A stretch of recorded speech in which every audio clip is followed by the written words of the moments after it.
They say heroes are born in fire. I say they're forged in rain-soaked parking lots when a child's scream pierces the thunder. Tonight, you'll witness how a single father with a haunted past became the shield between innocence and brutality, how one moment of courage ignited a war that would shake a city's underworld to its core. This is the story of Evan Turner, the man they called Echo. Stay until the end, and comment your city below so I can see how far this story of redemption travels across the world. The storm had been building all day, the kind that turns city streets into rivers and makes smart people stay indoors. Evan Turner wasn't trying to be smart. He was just trying to get groceries home before his daughter's bedtime. The fluorescent lights of Save Mart cast sickly yellow pools across the cracked asphalt as he pushed his cart toward his 15-year-old sedan, its paint more rust than blue these days. Thunder rolled across the sky like artillery fire, and Evan's jaw clenched involuntarily. Old habits, old memories.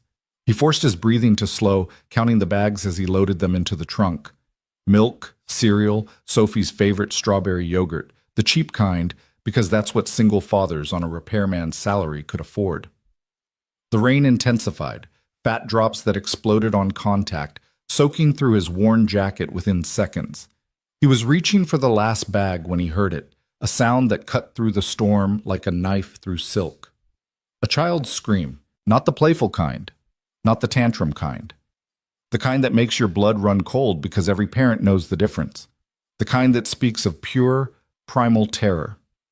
Evan's head snapped up, his body already moving before his mind caught up, that old training kicking in like muscle memory. Through the curtain of rain, he saw her, a small figure in white, running full tilt across the parking lot, her dress plastered to her thin frame, dark hair whipping behind her. She was running toward him. He dropped the groceries, cornflakes, and canned soup forgotten, and took 3 steps forward. The girl slammed into him with the force of desperation, her small hands clutching his soaked jacket, her face tilted up to his. She couldn't have been more than 8 years old.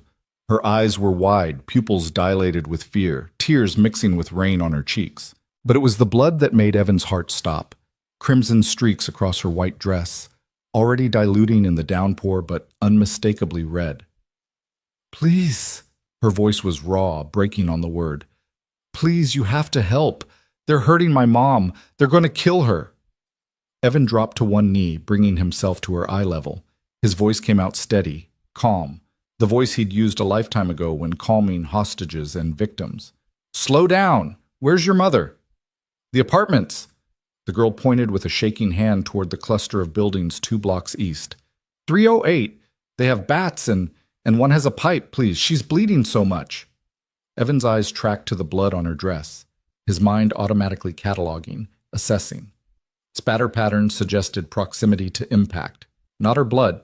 She showed no signs of injury beyond scraped knees. Someone else's. Fresh.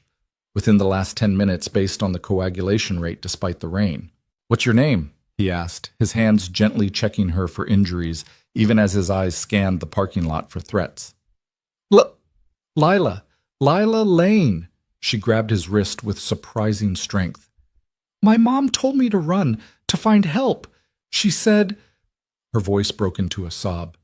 "She said to find a good man. Are you a good man?"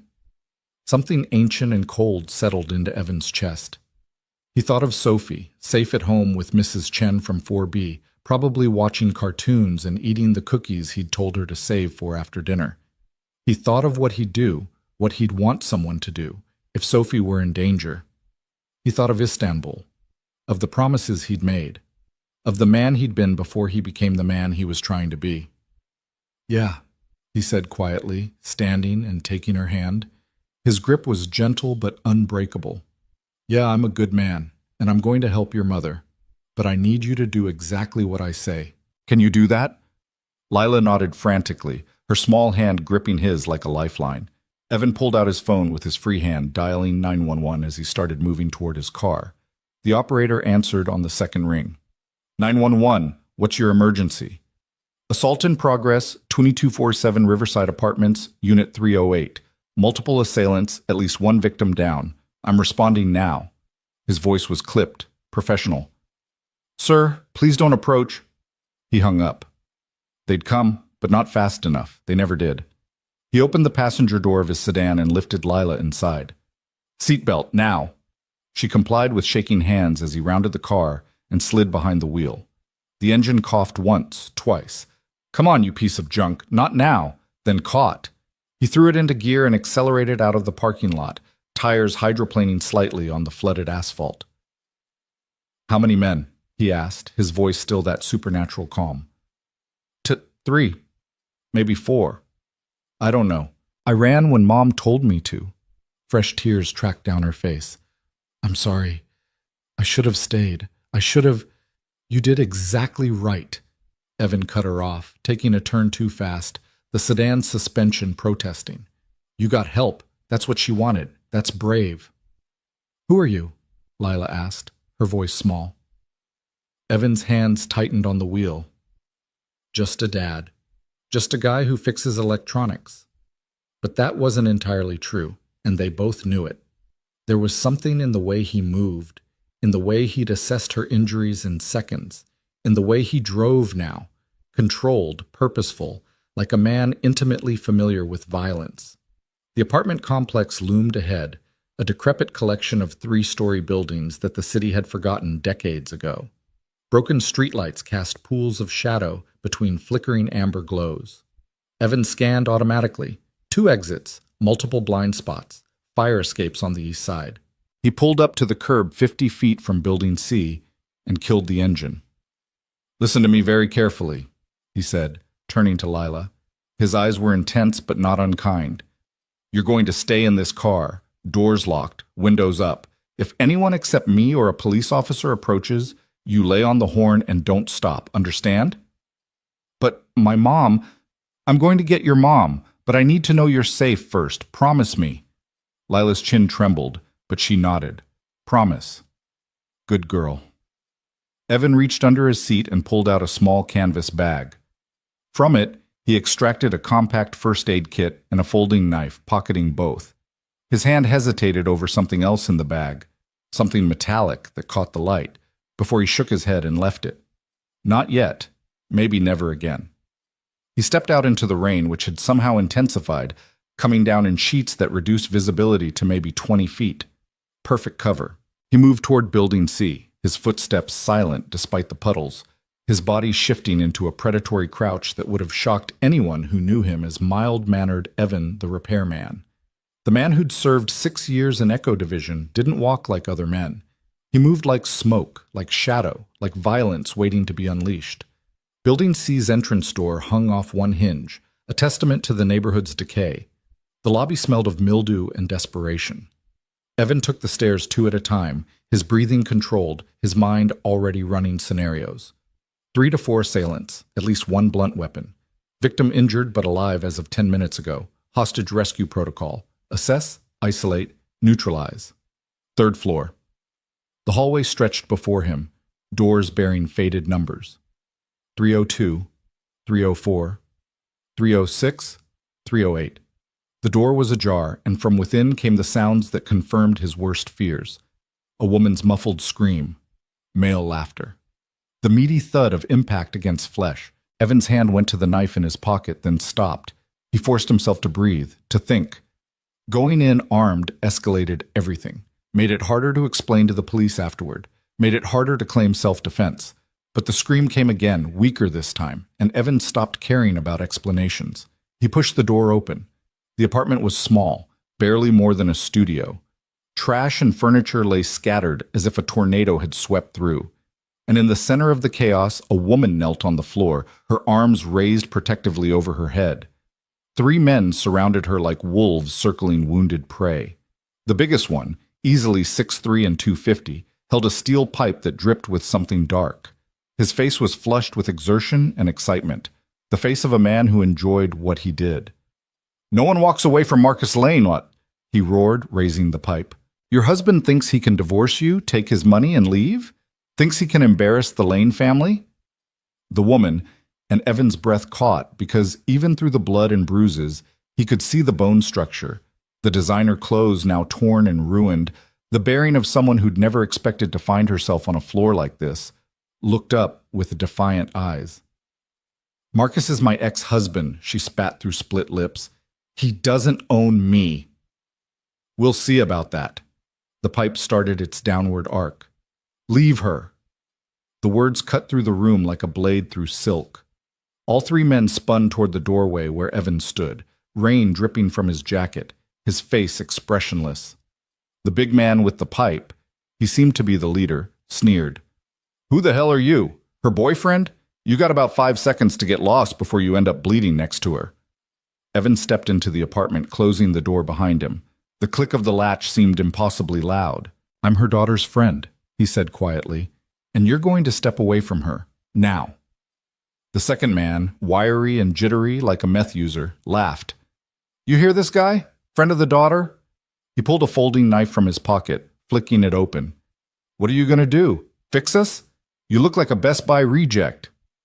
Evan's eyes tracked the knife, cataloging it. 4-inch blade, probably cheap steel. The man held it wrong, thumb over the top. Amateur. The third man, stocky and silent, had positioned himself near the window, hands empty but fists clenched. Potential flanking position. The woman on the floor met Evan's eyes, and in that moment, something passed between them. Recognition. Not of each other, but of types. She saw in him what he saw in her, someone who'd survived worse than this, someone with resources deeper than appeared on the surface. Lila, she whispered. Safe. In my car. Relief flooded her battered face, so intense it was almost painful to watch. The leader's eyes narrowed. Touching. Real touching. Well, hero, since you stuck your nose where it don't belong, you can bleed too. He adjusted his grip on the pipe. Marcus said no witnesses anyway. Last chance, Evan said, his voice dropping to something barely above a whisper. Walk away. The wiry one with the knife moved first, lunging forward with a wild slash aimed at Evan's throat. Amateur hour. Evan's hand snapped up, catching the man's wrist mid-swing. The momentum of the attacker's charge carried him forward, and Evan simply redirected it, adding a slight twist. The man's own weight and velocity became a weapon against him. There was a wet crunch as his face met the edge of the door, and he crumpled like a puppet with cut strings, the knife clattering to the floor. 1 second, one attacker down. What the?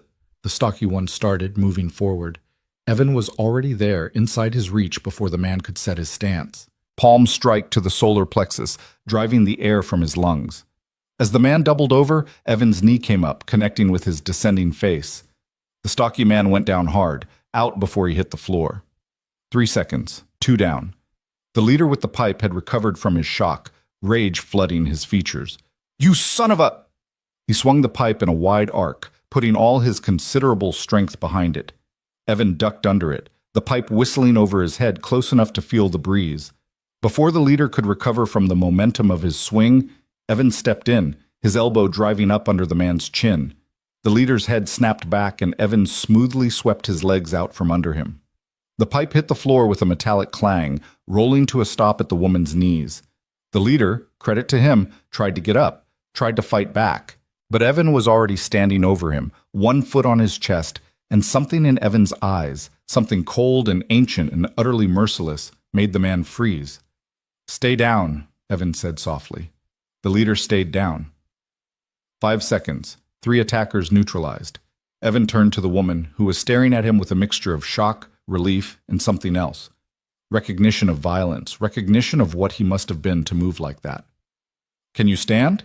He asked, extending his hand. She took it, and he helped her to her feet. She swayed slightly, one hand going to her ribs, and Evan noticed the defensive wounds on her arms, the darkening bruises on her throat. She'd fought back. Good. I'm Clara, she managed, her voice hoarse. Clara Lane. Evan Turner, we need to get you to a hospital. Lila first, I need to see Lila. She's safe, I promise. But you need medical attention. Clara shook her head stubbornly, then winced at the motion. After I see my daughter. The apartment door exploded inward, not opened. Exploded. The cheap wood frame splintered as 2 men shoulder charged through it, and 3 more poured in behind them. These weren't the amateur thugs Evan had just put down. These men moved with coordination, with purpose, with the kind of discipline that came from training. The leader of this new group, a tall man with a scar bisecting his left eyebrow, took in the scene, his 3 men down, Evan standing protectively in front of Clara, and smiled. It wasn't a nice smile. Well, well. Marcus said there might be complications. Glad I brought the A-team. Evan's mind raced. 5 new assailants, all standing, all coordinated.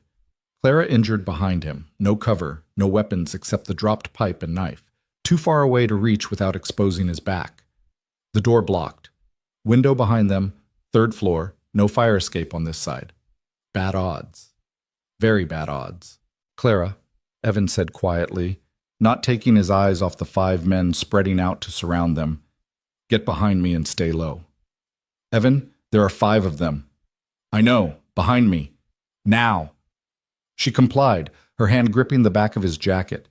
Evan could feel her trembling, but she stood, refused to cower. The scarred leader cracked his knuckles. I'm going to enjoy this.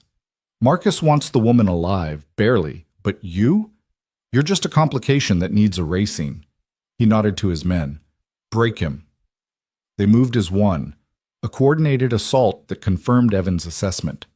Trained, maybe ex-military or private security, certainly more dangerous than the first 3, but they'd made a critical mistake.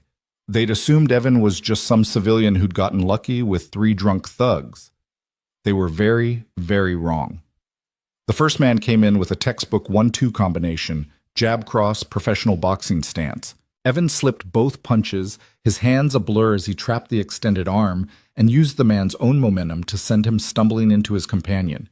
They tangled together, creating a momentary opening. Evan took it. He surged forward, driving a knife hand strike into the 3rd man's throat. Not enough to kill, but enough to make breathing very difficult. The man went down gagging. 2 more coming from the flanks, trying to pincer him. Evan dropped, sweeping low, taking one man's legs out. As that one fell, Evan rolled, coming up inside the other's guard, and delivered a rapid series of strikes. Ribs, kidney, back of the knee. The man crumpled. 5 seconds. 3 down. 2 still standing plus the leader. But Evan was breathing hard now, that old injury in his left shoulder starting to throb. He wasn't 25 anymore. Wasn't the man who'd gone through Echo Division training without breaking a sweat. Time and fatherhood had softened him, slowed him. The scarred leader and 1 remaining thug circled him, more cautious now. You've got training, the leader observed. Military? Let me guess. His eyes narrowed.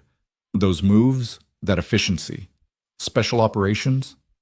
Evan didn't respond, just kept his stance loose, his breathing controlled. Behind him, Clara was silent, but he could feel her presence, her faith in him.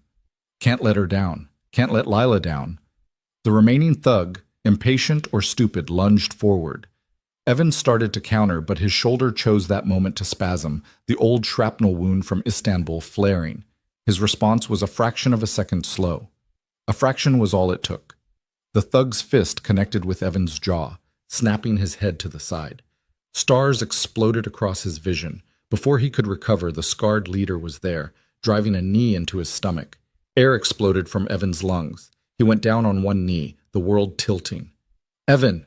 Clara's scream seemed to come from far away. The thug grabbed Evan's collar, hauling him up, and the scarred leader's fist drove into his ribs once, twice, 3 times.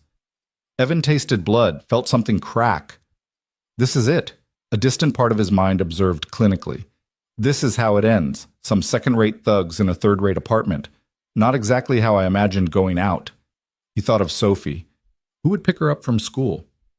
Who would help with her homework? Who would tell her bedtime stories? He thought of Lila, waiting in his car, trusting that he would save her mother. He thought of Clara, whose face he'd seen in a photograph 10 years ago, held by trembling hands in a ruined embassy in Istanbul. No. The word detonated in his mind like a flashbang. No, not like this. Not today. Something clicked in Evan Turner's mind, a switch that he'd kept firmly off for years, flipping back to its original position. The repairman, the gentle father, the man who fixed broken electronics. That man stepped aside. An echo came back. His hand, which had been hanging limp, suddenly snapped up, fingers rigid, driving into the thug's throat. The man's grip on Evan's collar loosened as he staggered back, choking. Evan rose smoothly despite the pain in his ribs, and his foot lashed out, connecting with the thug's knee. There was a wet pop, and the man went down screaming. The scarred leader's eyes widened. He'd seen the transformation, seen what Evan had become. "You're—" Evan didn't let him finish. He moved with a speed that seemed impossible for someone who'd just taken a beating, closing the distance before the leader could set his stance. His strikes were precise, economical, designed to end the fight as quickly as possible. Solar plexus, throat, temple, kidney, behind the knee. The scarred leader dropped like a stone. Evan stood over him, breathing hard, pain screaming from his ribs and shoulder and jaw. But he was standing. They weren't. The apartment fell silent except for the moans of the injured and the endless drum of rain against the windows. Clara was staring at him, her expression unreadable. "Who are you?" she whispered. Before Evan could answer, before he could try to explain the unexplainable, the wail of sirens cut through the night. Red and blue lights strobed through the window, painting the carnage in alternating shades. Evan's shoulders sagged. His hands were shaking now, the adrenaline wearing off, leaving behind only pain and the terrible knowledge that he'd crossed a line he'd sworn never to cross again. "I'm just a man who fixes things," he said quietly. "I'm just a dad." Clara shook her head slowly. "No, you're something else, something—" She trailed off as heavy footsteps thundered up the stairs. "Police, hands where we can see them!" 6 officers flooded into the apartment, guns drawn, shouting commands. Evan slowly raised his hands, wincing as his ribs protested. "On the ground! Now! Everyone on the ground!" Evan complied, lowering himself carefully to the floor, his hands behind his head. An officer's knee pressed into his back, and he felt the cold metal of handcuffs click around his wrists. "Wait!" Claire's voice was desperate. "He saved me! Those men were attacking me! He saved us!" "Ma'am, we'll sort this out at the station. Right now we have 8 men down and 1 man standing. That's what I see." They hauled Evan to his feet, and he caught Clara's eyes. She was crying now, silently, her battered face a mask of anguish. "Lila," he said urgently. "Blue sedan, 50 feet down the street. She's alone. Please." Clara nodded frantically. "Go," she told one of the officers. "My daughter, please. She's only 8. 2 officers peeled off, heading for the stairs at a run. They led Evan out of the apartment, down the stairs, through a growing crowd of neighbors and gawkers. The rain had finally stopped, leaving the world washed clean and glistening. An ambulance had pulled up, and paramedics were rushing past with gurneys. At the street, Evan saw his sedan surrounded by police. The passenger door was open, and an officer was crouched down, talking to someone inside. A small figure in a white dress. Lila saw him, cuffed and being led to a patrol car, and her face crumpled. "No, he helped! He helped my mom! Don't take him!" The officer restraining Evan, a young guy, probably mid-20s, said uncertainly, "Look, Mr. Turner, right? Just cooperate and this'll all get straightened out." "My daughter," Evan said, his voice rough. "I need to call someone to pick up my daughter. Sophie Turner, 4B at the Riverside Complex. Mrs. Chen is watching her, but I need to—" "We'll make the call," the officer said, not unkindly. He started to guide Evan toward the patrol car when a voice cut through the chaos. "Wait! Wait!" A man in his 50s, gray-haired and bearing the bearing authority on his shoulders like a well-worn coat, pushed through the crowd of officers. Captain's bars gleamed on his collar. "Let me see his ID," he commanded. The young officer patted down Evan's pockets, pulling out his wallet. He handed it to the captain, who flipped it open. Whatever he saw there made him freeze. The captain's eyes went from the wallet to Evan's face and back again, his expression cycling through confusion, disbelief, and finally, something like wonder. "Holy Mary, Mother of God," he whispered. "Echo Division?" Evan said nothing. The captain moved closer, ignoring the rain-soaked pavement and the watching crowd. "Son, this badge says Unit Echo. That unit was dissolved 10 years ago after Istanbul. Official records say no one survived." "Records are accurate," Evan said flatly. "I didn't survive, just kept breathing." The captain's hand was shaking as he pulled something else from the wallet, a worn photograph. Is this your daughter? Sophie, she's 7. Someone needs to... I'll handle it personally. The captain turned to the young officer. Uncuff him, now. But Captain, the scene... I said now!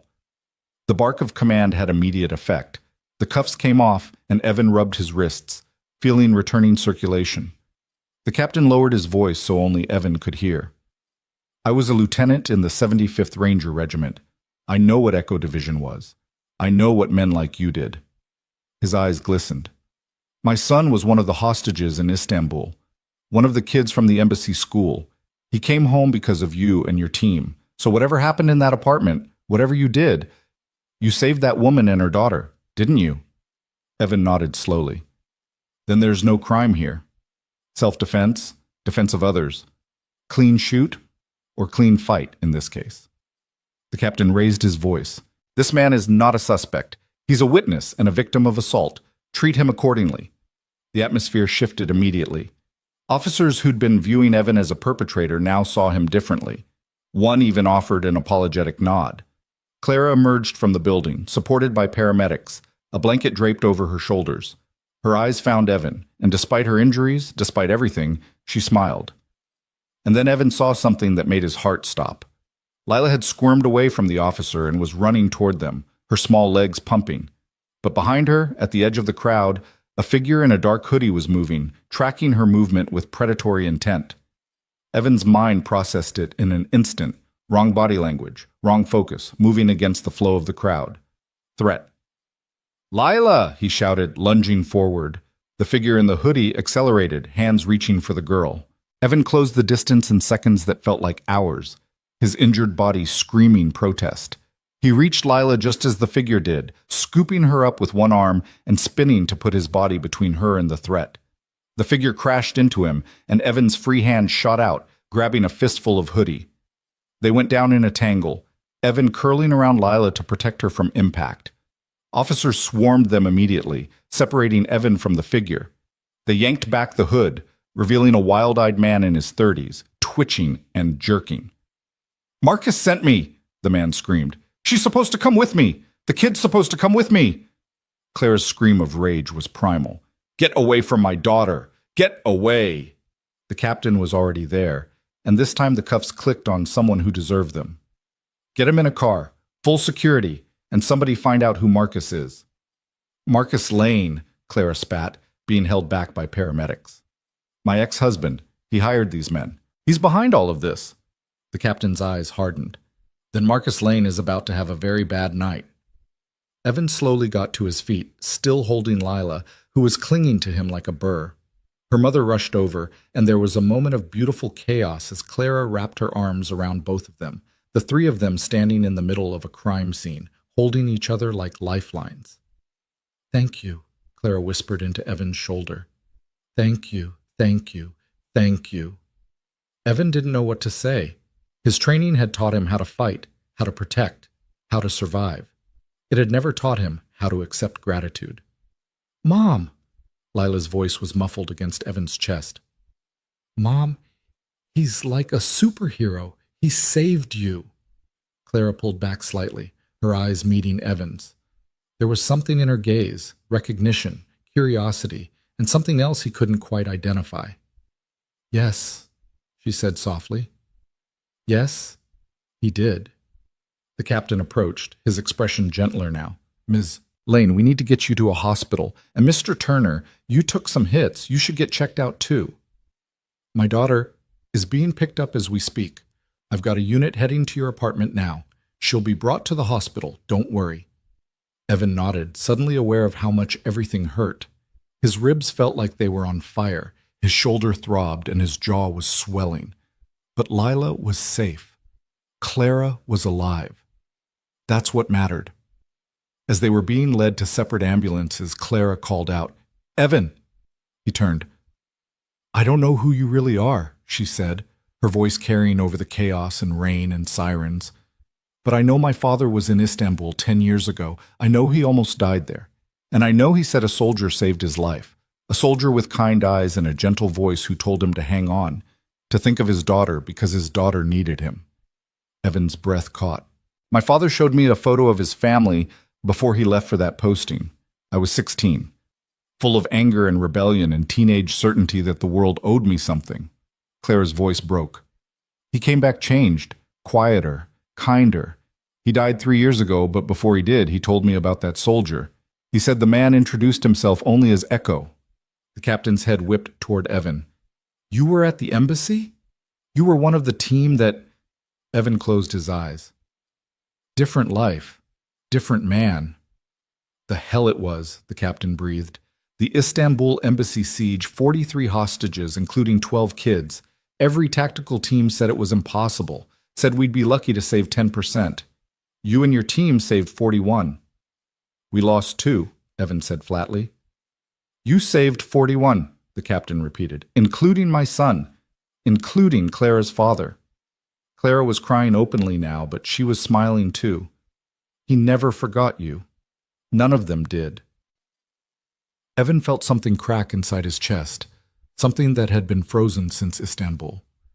I'm glad he made it home. I'm glad they had more time together. Because of you. Clara wiped her eyes. And now you've saved me, saved Lila. How do I even begin to thank you? You don't, Evan said simply. You take care of your daughter, you love her, you make sure she knows she's safe. That's enough. The paramedic touched his arm gently.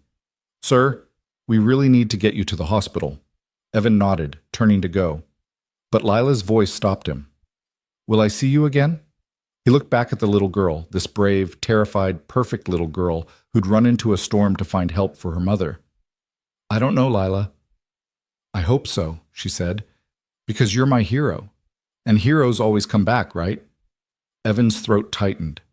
He thought of Sophie, waiting for him. He thought of the quiet life he'd built, the peace he'd found fixing broken things instead of breaking people. He thought of the look in Clara's eyes, not fear of what he'd done, but gratitude for what he'd saved. Yeah, he said finally, his voice rough with emotion. Yeah, heroes always come back. As they loaded him into the ambulance, as the doors closed and the world reduced to beeping monitors and antiseptic smells, Evan allowed himself to acknowledge a truth he'd been running from for 10 years. You could leave the life. You could walk away from the unit, from the missions, from the violence. You could change your name and your job and your entire existence, but you couldn't change what you were. Not really. The training was too deep, the instincts too ingrained. Echo Division had made him into a weapon, and weapons didn't become something else just because you decided you were tired of cutting. The question was, what did you do with that truth? Did you hide from it, pretend it didn't exist, live in fear of the moment when the mask would slip? Or did you accept it, own it, and decide to be a weapon that protected instead of destroyed? As the ambulance pulled away, sirens wailing, carrying him toward an uncertain future, Evan Turner made a choice. He'd spent 10 years running, 10 years trying to be someone else, 10 years believing that the man who'd emerged from Istanbul, broken, haunted, soaked in blood that wouldn't wash off, was someone to be ashamed of. But tonight, he'd used those skills, that training, that darkness inside him, and he'd saved 2 lives. 2 innocent lives that would have been destroyed by casual cruelty. Maybe that's what redemption looked like. Not forgetting what you were, but deciding what you'd do with it.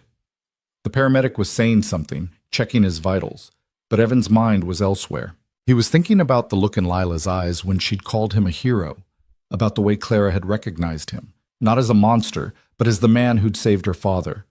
About how, for the first time in 10 years, he didn't feel like he was pretending. The ambulance hit a pothole, jostling him, sending fresh pain through his ribs. The paramedic apologized, adjusted the IV they'd started. You did good tonight, the young woman said quietly. I heard what happened, what you did. Evan didn't respond, couldn't respond. His throat was too tight. 8 men, she continued, checking the IV line. And you put them all down to save a woman and her daughter. That's something special. Just did what needed doing, Evan managed. Yeah, well, most people don't have the needs doing in them. Most people freeze, run, but you ran toward it. She smiled. Your daughter must be proud. Sophie. God, Sophie must be terrified by now, Mrs. Chen would have told her the police came, that Daddy was coming home late. She'd be waiting by the window, probably clutching that ratty stuffed bear she refused to give up. I need to call her, Evan said urgently. My daughter, she'll be worried. They'll have her at the hospital when we arrive, the paramedic assured him. Captain's orders. She'll be the first face you see when they wheel you in. Evan relaxed marginally. The captain had been true to his word so far. A fellow veteran, someone who understood the code. He'd take care of Sophie. The ambulance swayed and turned, and through the small windows, Evan could see the city lights blurring past. His city. The place he'd chosen to rebuild his life, to raise his daughter, to be normal. How normal was he now? After tonight? After everyone had seen what he could do? His phone buzzed in his pocket.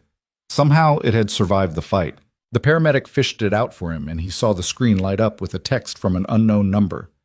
This isn't over. Marcus Lane doesn't forget. You should have stayed out of it. Evan stared at the message, feeling that old cold settle into his bones. Of course it wasn't over. It never was. Violence begat violence. Protecting Clara and Lila had painted a target on his back, on Sophie's back. Another buzz, another message. This one had a photo attached. Evan's blood turned to ice. It was a picture of his apartment building, of his window, and in that window a small silhouette, Sophie, waiting for her father to come home. The message below read, "Pretty daughter you have. Be ashamed if something happened while you're playing hero." "Stop the ambulance," Evan said, his voice deadly calm. "Sir, we're almost at the hospital. Stop the ambulance!" The roar that came from him made the paramedic jump. She hammered on the partition to the driver, and the vehicle lurched to a halt. Evan was already ripping off the IV, ignoring the paramedic's protests. He threw open the back doors and stumbled out onto the street, pain screaming through his body. His phone was already to his ear, dialing 911. As it rang, he flagged down a passing car, a young couple who looked terrified when he stumbled toward them. "I need your car," he said. "Now." "Dude, what the—" Evan pulled out his wallet, grabbed every bill inside, maybe $300, and thrust it at them. "My daughter is in danger. I need your car. Please." Something in his eyes, in his voice, convinced them. The driver swapped seats with his girlfriend, and they scrambled out. "It's a stick shift," he warned. "I can drive anything." Evan slid behind the wheel as 911 answered. "This is Evan Turner. I was involved in the incident at Riverside Apartments. I need immediate police response to 2247 Riverside, Building D, Unit 4B. B. Credible threat against my 7-year-old daughter. Suspect is Marcus Lane or his associates. Sir, units are already en route to your location. They need to be at my apartment, now." He killed the call, threw the car into gear, and accelerated into traffic. The young couple's car was a beat-up Honda, but it ran. Evan pushed it hard, weaving through late-night traffic, running red lights, his mind focused on one thing and one thing only. Sophie. His phone rang. Unknown number.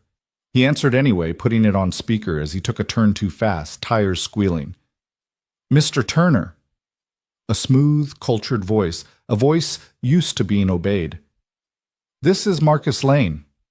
If you touch my daughter—" "Oh, I'm not going to touch your daughter. I'm a civilized man. I hire people for that sort of thing."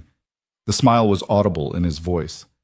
"You interfered in my business tonight, made me look weak, made me look like I can't control my own ex-wife. That's unacceptable." "Your ex-wife doesn't belong to you," Evan growled, swerving around a slow-moving truck. "Everything belongs to me, Mr. Turner. You just haven't learned that yet. But you will." A pause.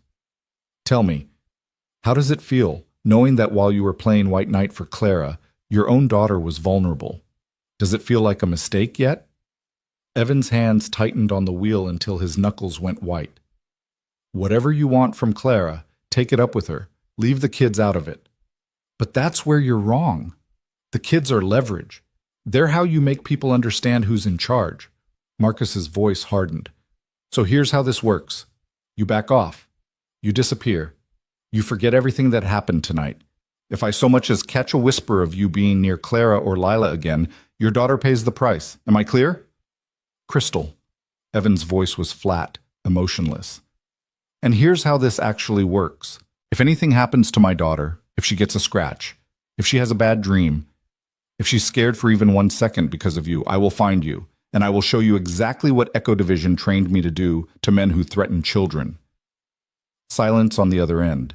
Then, slowly, Echo Division? You're bluffing. Try me. Another pause, longer this time. You're that Turner, the one from Istanbul. Holy shit, you're actually him. Marcus laughed, but it sounded forced. They said you were dead. I got better. And Marcus? I'm coming for you anyway. Tonight was just the opening move. Every man you sent is talking to police right now. Every connection is being traced. Every dollar you've ever spent on dirty work is getting exposed. You're finished. We'll see about that. Evan hung up and threw the phone onto the passenger seat. His apartment building loomed ahead, and he could see police cars pulling up, officers moving toward the entrance. He screeched to a halt, barely remembering to put the car in park before he was out and running. His ribs protested. His shoulders screamed. He didn't care. Third floor, door 4B. Officers were already there, Mrs. Chen standing in the hallway looking terrified. Sophie, Evan gasped.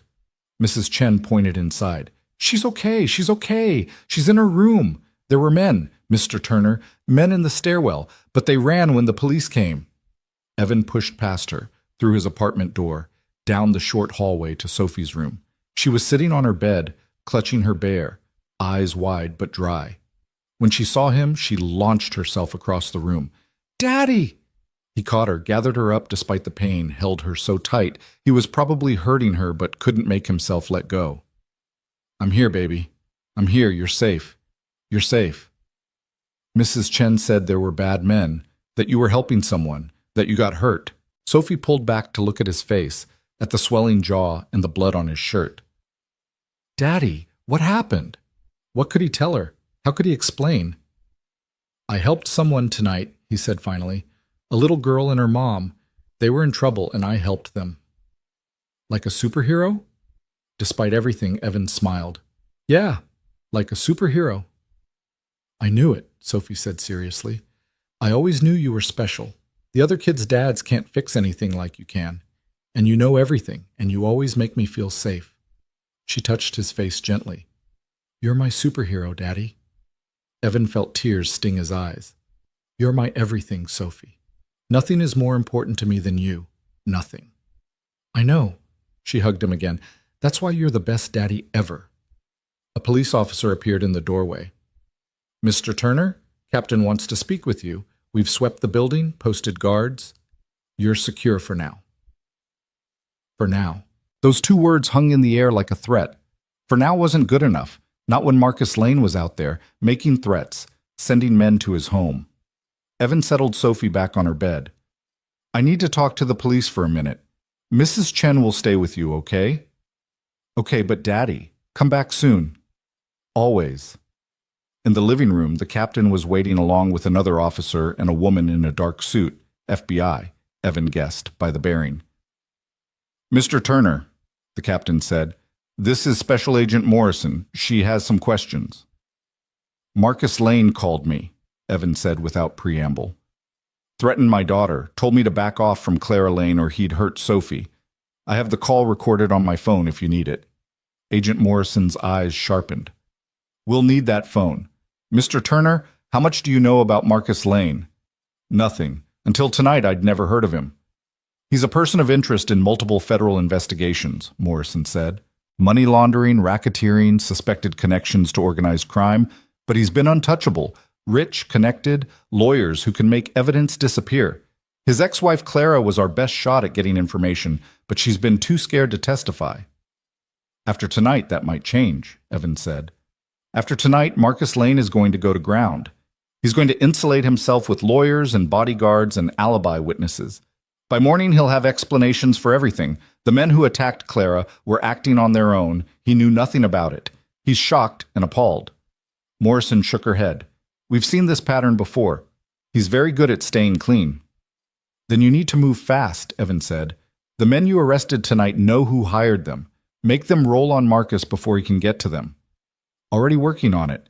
But Mr. Turner, I need to be frank with you. You've made yourself a target. A man like Marcus Lane doesn't forget when someone interferes with his business. He'll come after you. I know. You need protection, witness security, at minimum. We can move you and your daughter to a safe house. No. Evan's voice was flat. Sophie's already been through too much. I'm not uprooting her life, not putting her in a safe house where she's cut off from everything she knows. Then he'll kill you, Morrison said bluntly. Or worse, he'll hurt your daughter to get to you. He can try. Evan met her eyes. Agent Morrison, I spent 6 years in a unit that specialized in the impossible, protecting people who everyone else had written off. I've survived things that would give you nightmares. Marcus Lane is just another threat, and I've dealt with worse. The captain cleared his throat. Agent Morrison, I was military. I know what Echo Division was. If anyone can protect themselves, it's this man. Morrison looked between them, clearly unconvinced. This isn't a war zone, gentlemen. This is civilian life, different rules. And Mr. Turner, I don't care how well trained you are. You can't watch your back 24/7. Sooner or later, you'll slip, you'll make a mistake, and he'll be there. She was right, and Evan knew it.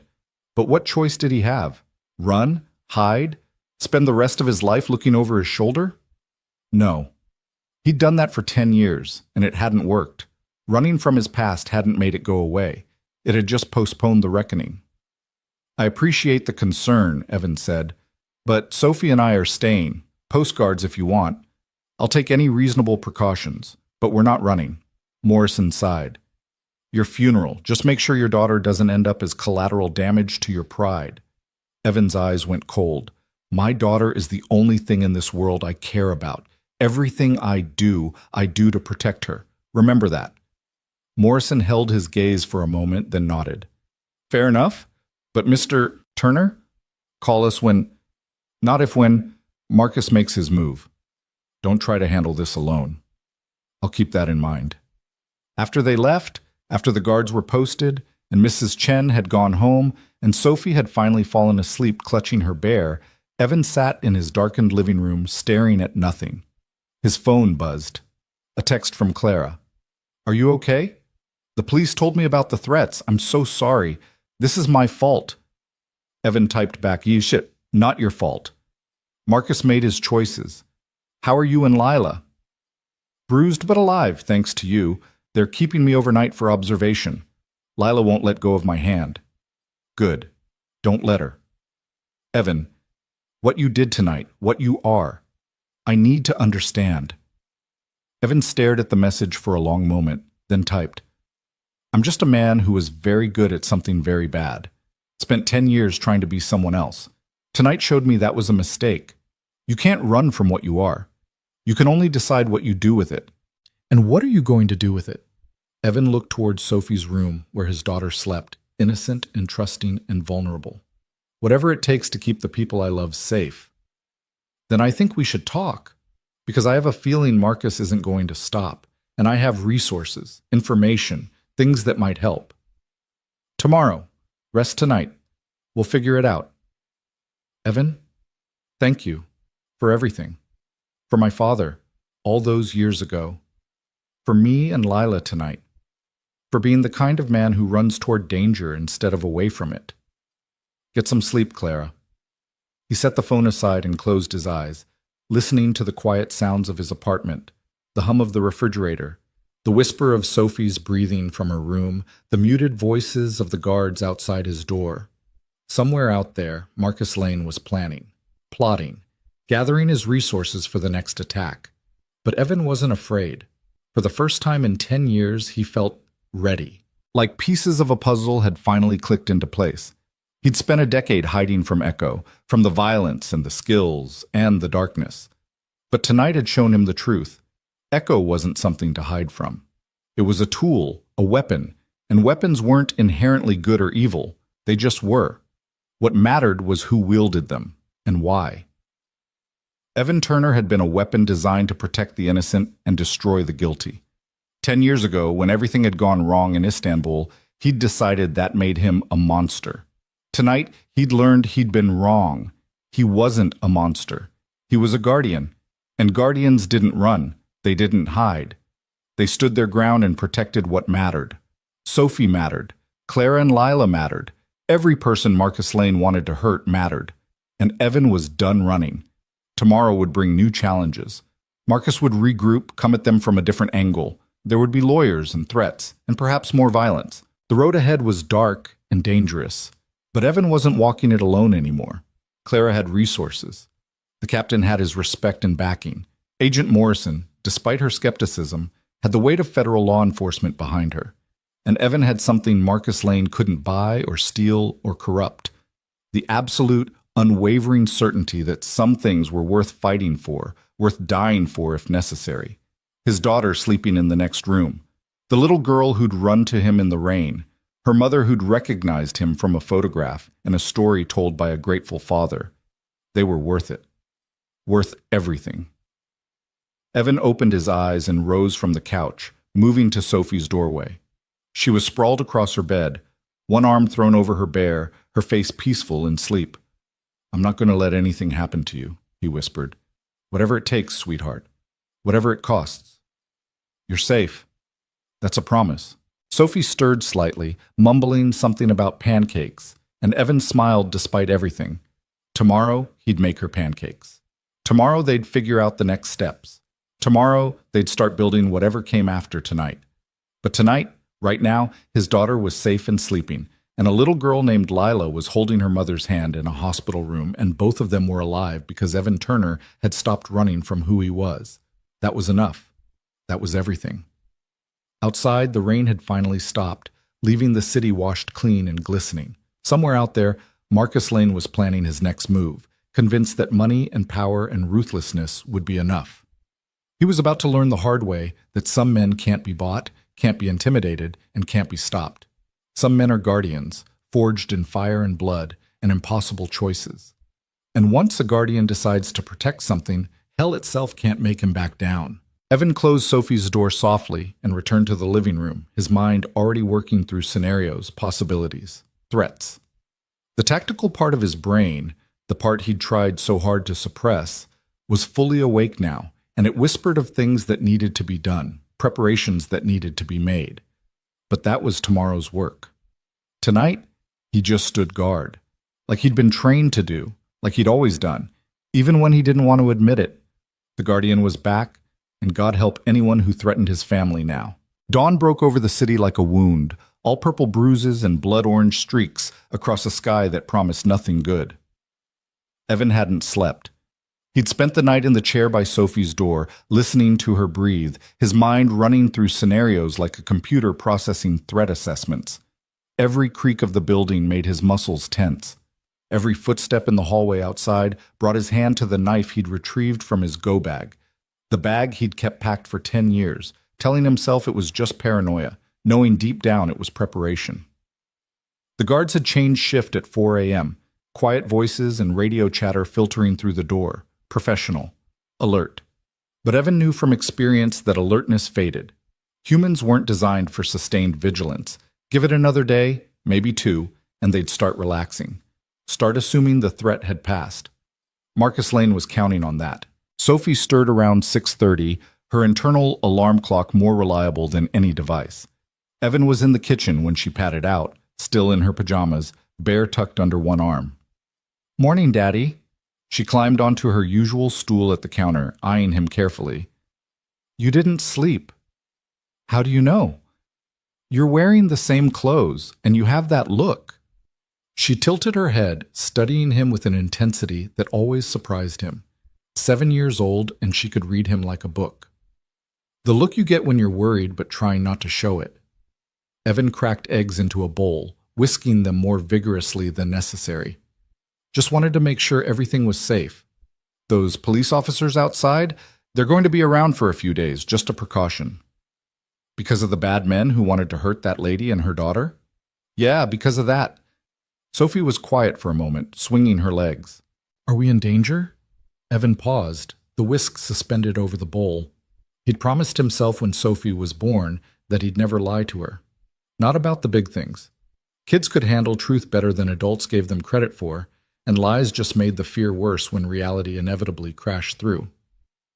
"Maybe," he said finally. The man who hired those bad guys? He's angry that I interfered. He might try to scare us. But Sophie, I need you to understand something. He turned to face her fully. Nothing is going to happen to you. I won't let it. Those guards outside, they're good at their job, and I'm better, okay? She nodded slowly. Because you used to be a soldier? Evan's breath caught. What? Mrs. Chen told me once. She said you were a soldier before I was born, that you did important things. Sophie's eyes were too old for her face. Is that true? Yeah, it's true. Were you a good soldier? I was a very good soldier. The words tasted like ash. Maybe too good. Sophie considered this, then smiled. Then those bad men are really dumb. They picked a fight with the best daddy in the world who also used to be a super soldier. They're gonna lose. Despite everything, Evan laughed. Yeah, kiddo, they're gonna lose. He made her pancakes, her favorite, with chocolate chips arranged in a smiley face. They ate together at the counter, and for a few minutes it was almost normal, almost like any other morning, but then Sophie's eyes drifted to the window, to the guard visible on the fire escape, and the illusion shattered. Daddy? That little girl you saved, Lila, is she okay? She's fine. She's with her mom at the hospital. They're both going to be okay. Can I meet her sometime? I think we could be friends. We're almost the same age, and we both have really brave dads. She paused. Well, she doesn't have a dad anymore. Her dad is the bad guy. But maybe you could be like, I don't know, a friend dad? Evan's throat tightened. Maybe. We'll see. His phone buzzed, a text from Clara. Are you awake? Never went to sleep, he replied. Same. Can we talk? Not on the phone. The FBI agent thinks Marcus might have surveillance on my accounts. Evan frowned. If Marcus had that kind of reach, things were worse than he thought. Where? They're releasing me at 9. There's a coffee shop 3 blocks from the hospital. The Grind. Know it? I'll find it. Bring Lila. Sophie wants to meet her. Really? Really? 9:30? See you there? Evan pocketed his phone and turned to Sophie. How do you feel about getting pancakes out instead of the ones I just made? Sophie looked at her half-eaten breakfast, then back at him. Is this about the lady and her daughter? Smart kid. Okay, but I want hot chocolate too. Deal. They got ready quickly, Evan hyper-aware of the vulnerability of routine. He checked the hallway through the peephole before opening the door, spoke briefly with the guard, a solid-looking woman in her 30s who introduced herself as Officer Ramirez, and kept Sophie close as they descended to the parking lot. His sedan was still at the grocery store. The Honda he'd borrowed sat where he'd left it, and he made a mental note to return it properly and thank the couple again. But first, there was Mrs. Chen's nephew, who ran a body shop. A phone call, a promise of cash, and 20 minutes later, they were in a borrowed SUV with tinted windows and plates that wouldn't trace back to Evan immediately. Not perfect security, but better than being a sitting target. The Grind was a hipster coffee place with exposed brick and pretentious art on the walls, the kind of spot Evan normally avoided. But it had good sight lines, multiple exits, and at 9:30 on a Thursday morning, it was populated mostly by laptop warriors more interested in their screenplays than the people around them. Perfect. Clara and Lila arrived at 9:35.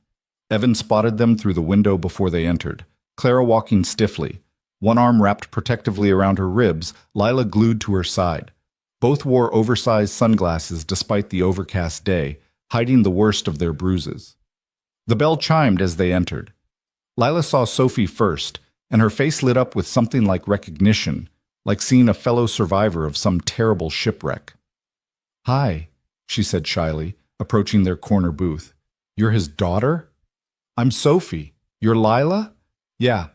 Lila glanced at her mother, who nodded encouragingly. Your dad saved my mom. He was really brave.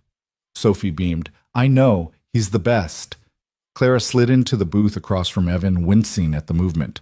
Up close, even with the sunglasses, he could see the swelling on her jaw, the split in her lip. But her eyes, dark brown and sharp, held no fear, only determination. Thank you for coming, she said quietly. I wasn't sure you would. Why wouldn't I? Because getting involved with me and my problems has already put you and Sophie in danger. Most people would run. Evan signaled the waitress, ordered 2 coffees and 2 hot chocolates. When they were alone again, he leaned forward. I don't run. Not anymore. And besides, I'm already involved. Marcus made sure of that when he sent his people to my building. Claire's hands tightened on the table. I heard. Evan, I'm so sorry. If I'd known... You'd what? Not sent your daughter to find help? Let yourself get beaten to death? He shook his head. No. Marcus did this. Not you. Don't take his blame. The FBI agent, Morrison, she came to see me this morning. She said Marcus is preparing for war, liquidating assets, calling in favors, hiring more muscle. Claire's voice dropped lower. She also said you refused witness protection. I'm not uprooting Sophie's life. Even if staying puts her in danger? Evan met her eyes. I can protect Sophie better than any safe house, and running just postpones the problem. Marcus won't stop. Men like him never do. So we end it here now, on our terms. Clara was quiet for a moment, studying him. Agent Morrison told me about Echo Division, about Istanbul. She said you were part of a unit that did impossible things. We tried. My father was there. Did I tell you that already? I can't remember. Last night is kind of a blur. Clara removed her sunglasses, revealing a black eye that made Evan's jaw tighten. He was Assistant Deputy Secretary of State, part of the delegation that got caught when the embassy was seized. He told me later that he thought he was going to die, that everyone thought they were going to die. The terrorists had already killed 2 hostages to prove they were serious. Evan remembered. God, he remembered. The sound of those gunshots, the screaming, the way his team had moved through the embassy like ghosts, because speed was everything, surprise was everything, and one mistake would have meant 43 body bags instead of 2. Your father was in the cultural attaché's office, Evan said quietly. 3rd floor east wing. He had a head wound from when they'd thrown him against the wall. He kept asking about his secretary, whether she'd gotten out. Clara's eyes widened. You remember him? I remember all of them. Every face, every name. Evan looked down at his hands. Your father, when we got to him, he was barely conscious. But when he realized we were American military, he started crying. Said he had a daughter back home. Said he'd promised to be at her graduation. Begged us not to let him break that promise. He made it, Clara whispered. He was there, front row, camera in hand, embarrassing me in front of everyone. A tear tracked down her cheek. Because of you. Because of my team. I was just one. Don't! Claire's voice was sharp. Don't minimize what you did. Agent Morrison showed me the after-action report. It's mostly classified, but she got me clearance because I'm involved now. Do you know what it said about you specifically? Evan didn't answer. It said that when the primary entry plan fell apart, when the terrorists started executing hostages, you went off script. You inserted Solo through a 3rd floor window while your team created a distraction. You neutralized 4 hostiles in 90 seconds with a knife because you couldn't risk gunfire alerting the others. You reached my father and 3 other hostages, got them to a secure room, then held that position against 8 armed men for 12 minutes until reinforcements arrived. Claire's voice shook. 12 minutes. The report said you took 3 bullets and didn't stop fighting. They had to physically drag you out because you refused to leave until every hostage was accounted for. Evan's shoulder throbbed at the memory. The report makes it sound more dramatic than it was. The report called it the single most effective solo hostage rescue in modern military history. Clara reached across the table, her hand covering his. My father knew your real name.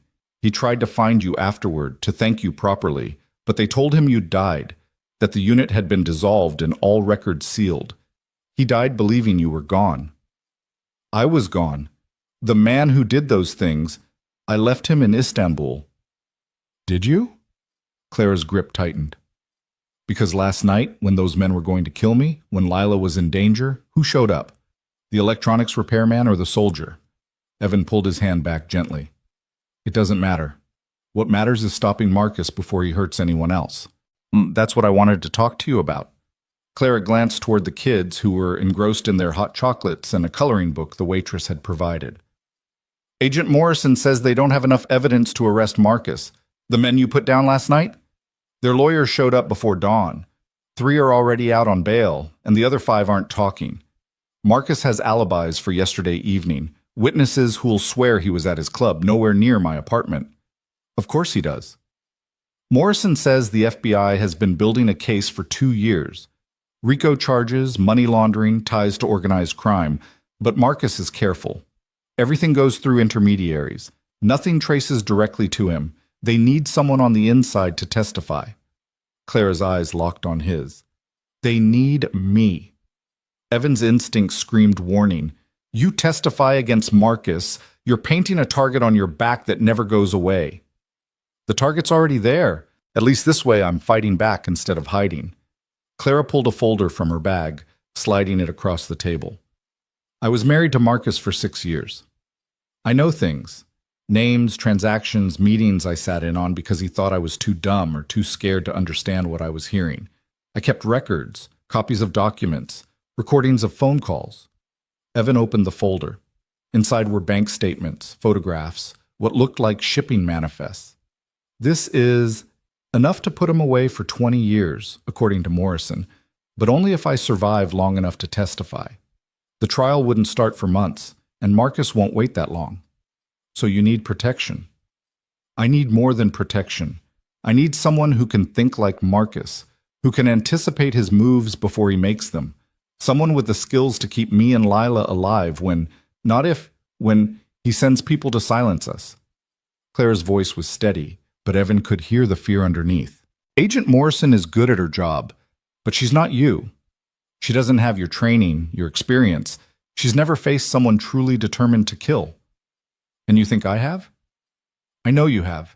It's in your eyes, Evan, the way you assess every person who walks through that door, the way you positioned us in this booth, backs to the wall, clear sight lines to all exits, the way your hand keeps drifting to your pocket where I'm guessing you have a weapon.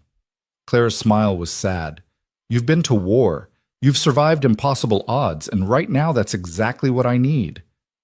Evan was quiet, thinking. Everything she said made sense, but it also meant prolonged exposure to danger, meant putting Sophie at continued risk, meant stepping fully back into the life he'd spent a decade escaping. There's something else, Clara said, something Morrison doesn't know about yet. Last night, before the attack, Marcus called me. He was drunk, angry about the divorce settlement. He said things, specific things about his business, names of people he works with, politicians he owns, judges on his payroll. I recorded it. And Evan? She leaned closer. One of the names he mentioned was District Attorney Chambers, the man who'd be prosecuting his case. Evan's blood ran cold. Marcus owns the DA? He implied it, said something about Chambers owing him for his daughter's medical bills from 5 years ago, a transplant that cost $2 million. Insurance wouldn't cover it, but Marcus made it happen. Clara's voice dropped to barely a whisper. If the DA is compromised, then the whole case is compromised. Marcus could walk no matter what evidence we give them. Morrison needs to hear this. I know, but I wanted to tell you first, because if we're going to do this, if we're going to take down Marcus, we need to trust each other completely. And I need to know, are you in? Will you help me protect Lila and take this monster down, or are you going to walk away? Evan looked at his daughter, giggling with Lila over something in the coloring book. So innocent, so vulnerable. Every instinct he had screamed to grab Sophie and run, to disappear into some small town where Marcus Lane would never find them. But he knew it wouldn't work. Men like Marcus had long reaches and longer memories. Running just meant looking over their shoulders forever, and Sophie deserved better than a life lived in fear. I'm in, he said finally. But we do this smart. No heroics, no unnecessary risks.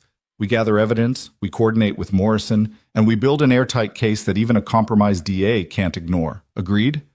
Clara's smile was genuine this time. Agreed.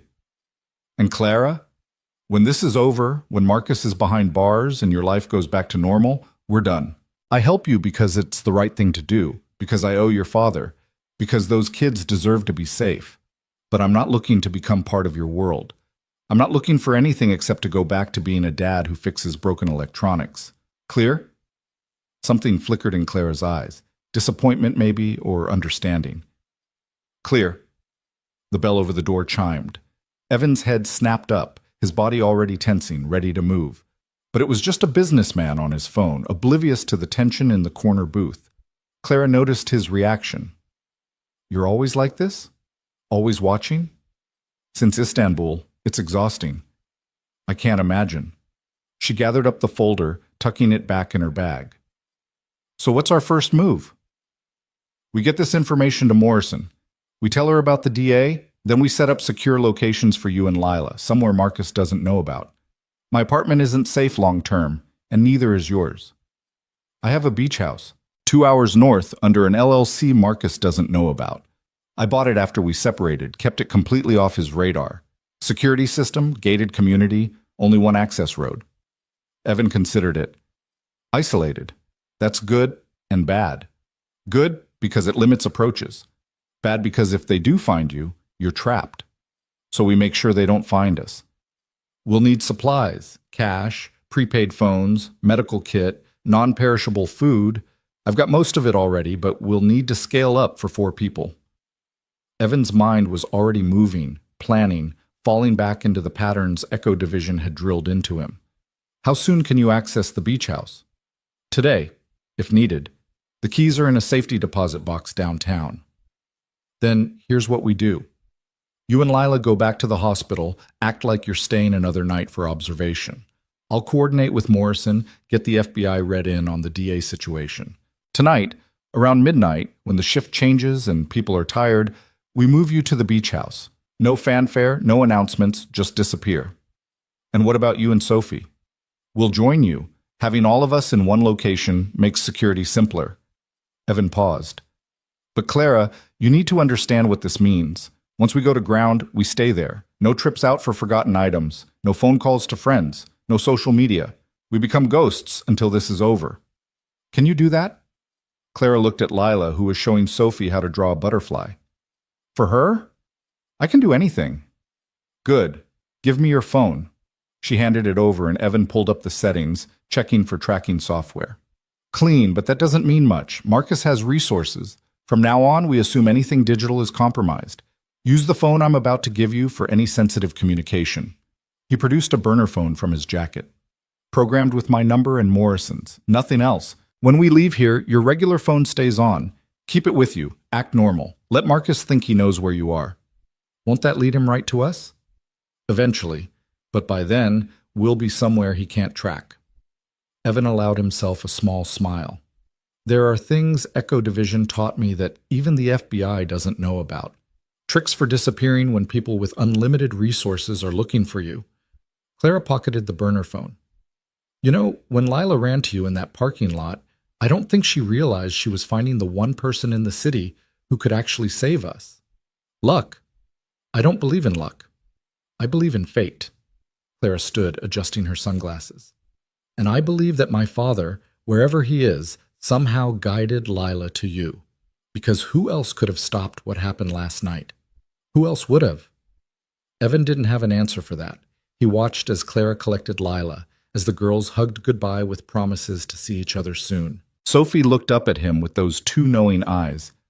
We're going to stay with them, aren't we? At their house? Yeah, for a little while. Think of it like a vacation.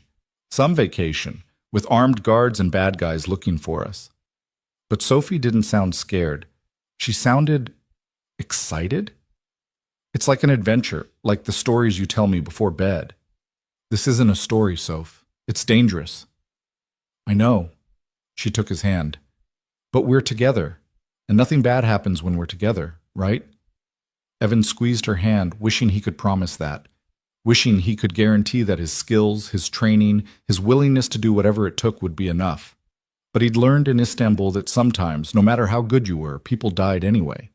He pushed the thought away and led Sophie out of the coffee shop, his eyes already scanning for threats, his mind already running through contingencies.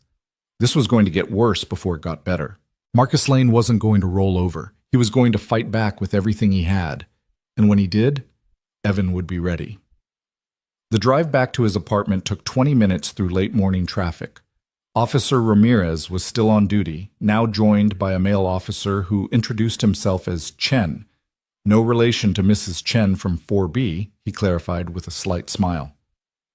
Everything quiet? Evan asked. Dead quiet, Ramirez confirmed. Although we did have a guy hanging around earlier, said he was from the power company, checking meters, had ID and everything, but something felt off. Evan's instincts flared. What time? Around 8. Chen checked his credentials. They were legitimate. They'd have to be if Marcus sent him. Did you get his face? Building camera caught him. Ramirez pulled out her phone, showing Evan a screenshot. The man was average height, average build, completely forgettable except for the way he held himself, too alert, too aware of his surroundings. Professional surveillance. He was casing the building, Evan said flatly, checking exits, guard patterns, vulnerabilities. You sure? I've done the same thing 100 times. He's Marcus's guy, which means they're planning something. Evan ushered Sophie inside quickly. I need to talk to Agent Morrison. Now. 10 minutes later, Morrison was on speakerphone, her voice tight with controlled anger. He's escalating faster than we anticipated.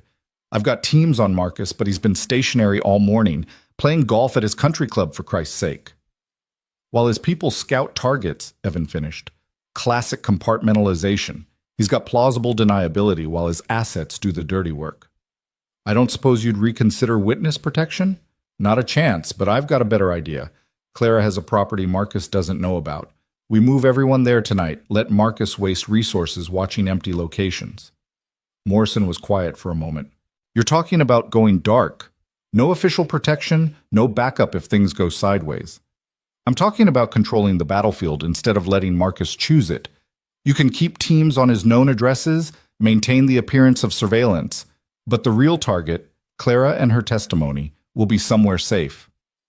And if Marcus figures it out, if he finds you, then he finds someone ready for him. Evan's voice was cold.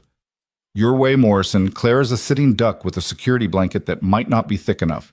My way, she's a hardened target with someone who knows how to handle threats. Your way could also end with dead civilians and me explaining to my superiors why I let a civilian contractor run an off-books protection detail. I was never a contractor. I was a soldier. There's a difference. Not to the review board, there isn't. But Morrison's tone had shifted, moving from opposition to consideration. If I agree to this, and that's a big if, I need certain conditions met. Daily check-ins. Exact location, in case we need to extract you. And at the first sign of trouble, you call us. No cowboy shit. Understood? Understood. I'm serious, Turner. You might have been some kind of superhero back in your Echo Division days, but this is civilian law enforcement. We have rules, procedures. You can't just... Agent Morrison, Evan interrupted. With respect, your rules and procedures almost got Clara killed last night. She called 911. She followed the protocol. And by the time your officers arrived, she'd have been dead if I hadn't been there. So yeah, I'll check in daily. I'll keep you informed. But when Marcus's people come, and they will come, I'm going to stop them using whatever means necessary. If that's not acceptable, then protect Clara your way, and I'll take my chances with Sophie on my own.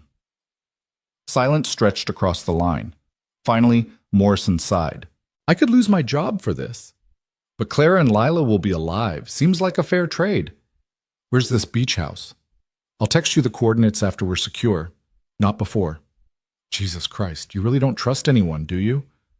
I trusted my team in Istanbul. Half of them died anyway.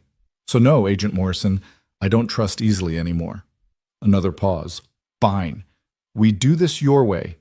But Turner, you're responsible for those lives now. If something happens to Clara or her daughter, it won't. After he hung up, Evan spent the afternoon preparing. He had a go bag already packed, but now he expanded it. More ammunition for the pistol he'd kept hidden for years, more medical supplies, more cash. He called in favors from old contacts, people who'd served with him or adjacent to him, people who understood the need for discretion.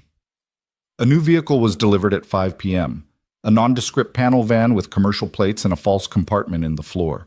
The man who delivered it, a grizzled former Marine named Kowalski, didn't ask questions. Just handed over the keys and a piece of paper with the location of a storage unit. Weapons cache, Kowalski said quietly. Not pretty, but functional. Everything's clean, can't be traced. You didn't get this from me. Never saw you before in my life. Kowalski grinned. Heard you were back in the game. Glad someone's looking out for the good guys again. You need backup, you call. Me and some of the old crew, we'd ride into hell for Echo. Appreciate it. Hope it doesn't come to that. Yeah, well, hope ain't a strategy. Watch your six, Turner. After Kowalski left, Evan sat Sophie down for a serious talk. She listened quietly as he explained they were going to stay with Clara and Lila for a while, that it might feel like hiding, but it was really about being smart, about not letting the bad men find them. I'm scared, Sophie admitted, but not because of the bad men, because you have that look again. The one that means you think something really bad might happen. Something bad might happen, Evan said honestly, but Sophie, I need you to trust me. Everything I'm doing, everything I've ever done, it's all been to keep you safe. You're my whole world, kiddo. Nothing matters more than you. I know, Daddy. She hugged him tight. That's why I'm not really scared, because you're the best at keeping people safe. That's your superpower. If only it were that simple, Evan thought. If only being good at violence meant being good at preventing it. Midnight came with a cold wind that promised rain. Evan loaded the van with their supplies, checked and rechecked his weapons, then made one final sweep of the apartment. He was leaving behind most of their life, photos, Sophie's toys, the accumulated debris of normal existence. But that could be replaced. Lives couldn't. At 12:15, they slipped out through the service entrance, avoiding the main lobby where the guards were stationed. Evan had explained his plan to Officer Ramirez, who hadn't liked it but understood the logic. She'd keep the detail in place, maintaining the illusion that the apartment was still occupied. The drive to the hospital was tense.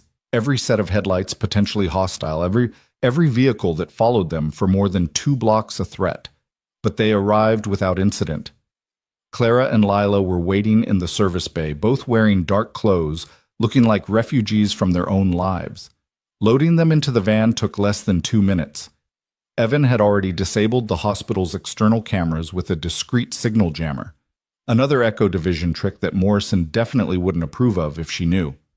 Everyone in? He asked. Go, Clara confirmed, buckling Lila in next to Sophie. Evan pulled out slowly, lights off, until they were clear of the hospital grounds. Behind them, the city sprawled like a dying beast, all neon and shadow. Ahead lay the highway north, the beach house, and whatever came after. This was it, the point of no return. Once they disappeared, Marcus would know he'd been outmaneuvered. He'd escalate, get desperate, and desperate men made mistakes. Evan was counting on it. Because the thing about being Echo, about being the kind of weapon the military designed for impossible situations, you didn't just react to threats. You shaped the battlefield. You created conditions where your enemy's strengths became weaknesses. Marcus Lane had money, connections, resources.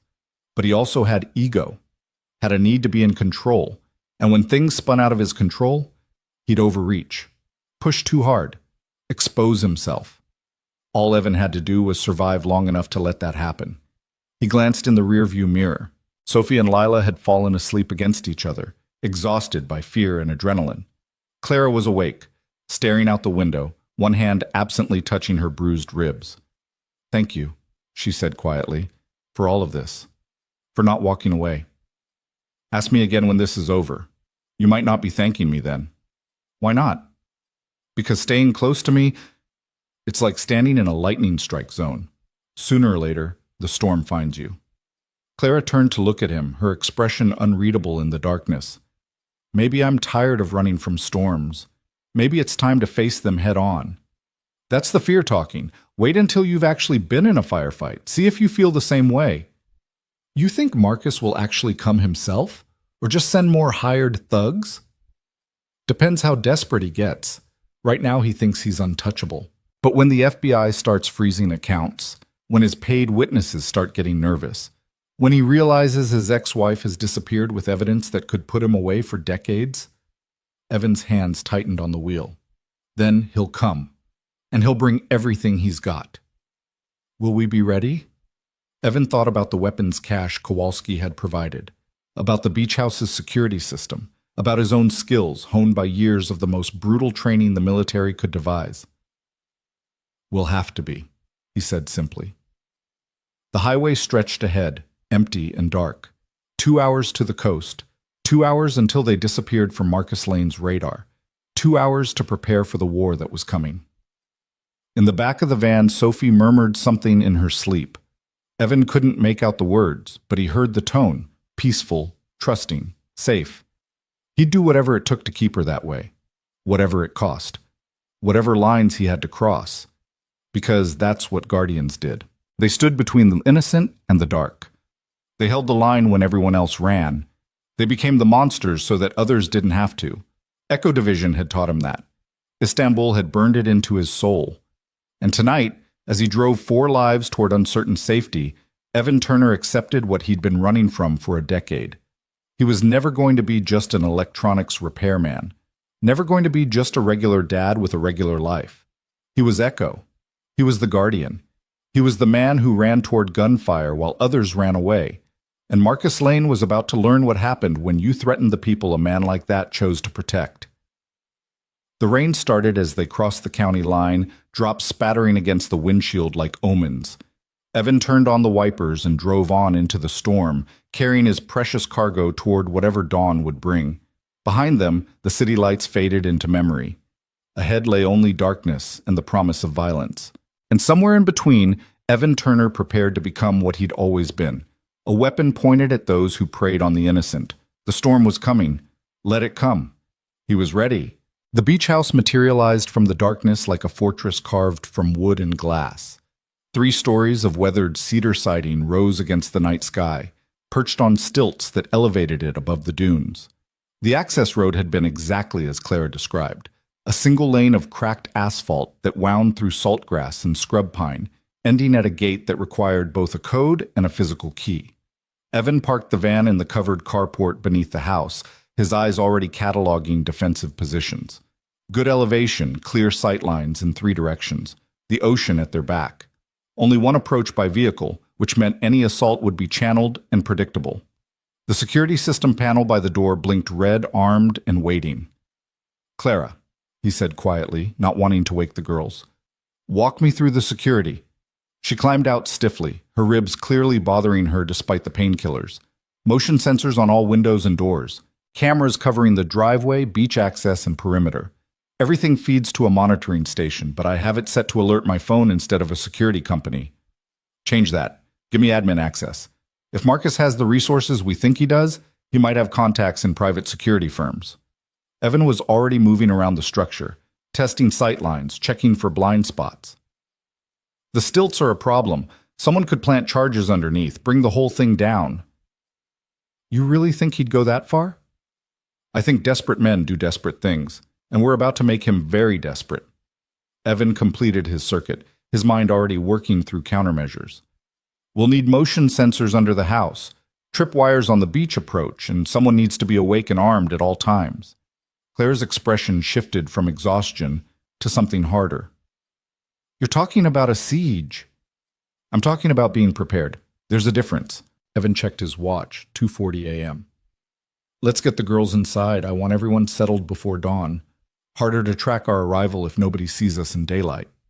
They carried Sophie and Lila up the external stairs, the girls barely stirring as they were deposited on a plush sectional in the living room. The interior was exactly what Evan had expected from Claire's background, expensive but tasteful, all natural materials and muted colors designed to complement the ocean view. Floor-to-ceiling windows dominated the eastern wall, currently reflecting their own tired faces back at them like ghosts. Those windows have to be covered, Evan said immediately. Sheer curtains aren't enough. We need blackout capability. There are hurricane shutters, metal, reinforced. I can show you the controls. Do it. While Clara demonstrated the shutter system, a series of motorized panels that descended with a quiet hum, Evan conducted a room-by-room sweep.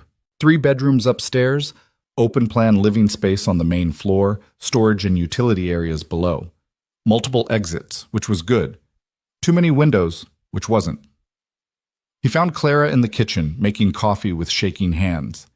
The adrenaline was wearing off, leaving behind the reality of what they were doing. of what she'd lost in the span of 24 hours, her home, her sense of safety, her normal life. "Hey," Evan said gently, "you did good. Getting out of the hospital without alerting anyone, staying calm for Lila, that takes strength." Clara laughed, but it came out broken. "I don't feel strong. I feel terrified. Every car that passed us on the highway, I thought it was them. Every shadow looks like someone coming to finish what they started." She sloshed coffee onto the counter, her hands trembling too badly to pour straight. "How do you live like this? Always watching, always waiting for the next attack?" "You get used to it."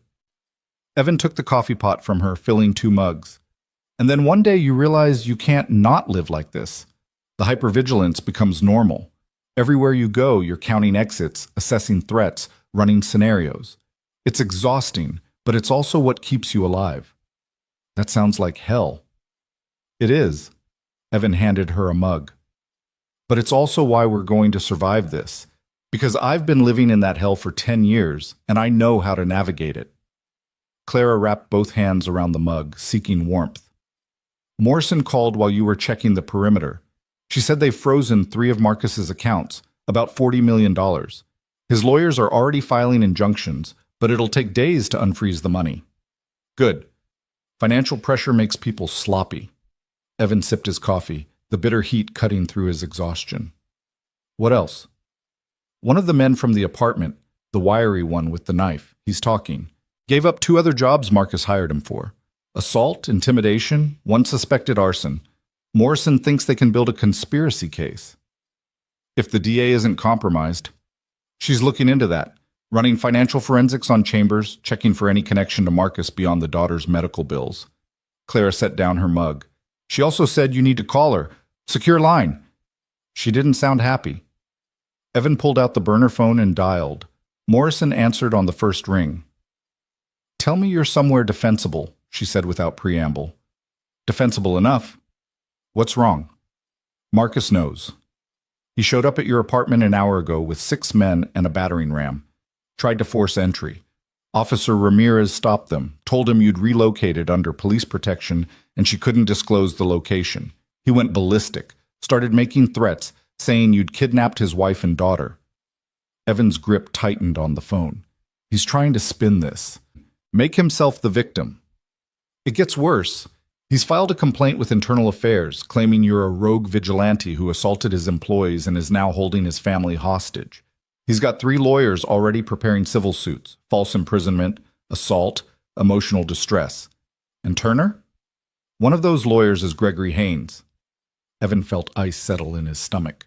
Haynes was legendary in legal circles, a fixer who specialized in making inconvenient problems disappear.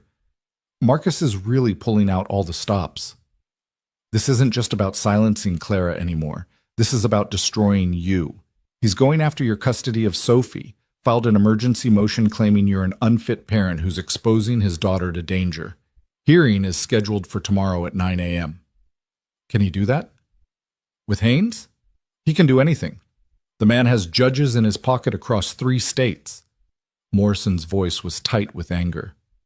You need to bring Sophie back. Let Child Protective Services place her somewhere safe while this plays out. Absolutely not. The words came out harder than Evan intended. Sophie stays with me. Turner, be reasonable. If you don't show up tomorrow, the judge will rule in absentia. You'll lose custody by default. Then I guess I'm losing custody. Evan turned away from Clara, lowering his voice. I won't put Sophie in the system. Won't let her spend even 1 night with strangers, scared and alone, thinking I abandoned her. That's not happening. Even if it means losing her permanently? It won't be permanent. Once Marcus is behind bars, once the threat is neutralized, I'll fight whatever legal battles I need to fight. But right now, the safest place for Sophie is with me. Morrison was silent for a long moment.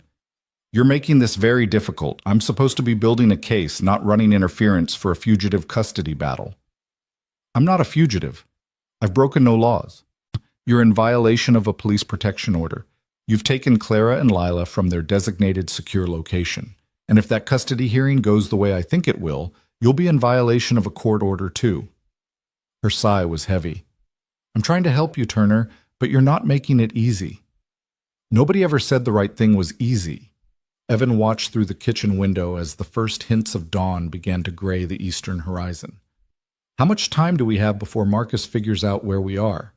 Depends. If he's just using conventional resources, investigators, trackers, maybe 3 or 4 days. If he's got access to federal databases through his connections, could be hours. Morrison paused. There's one more thing. The guy who was casing your apartment this morning?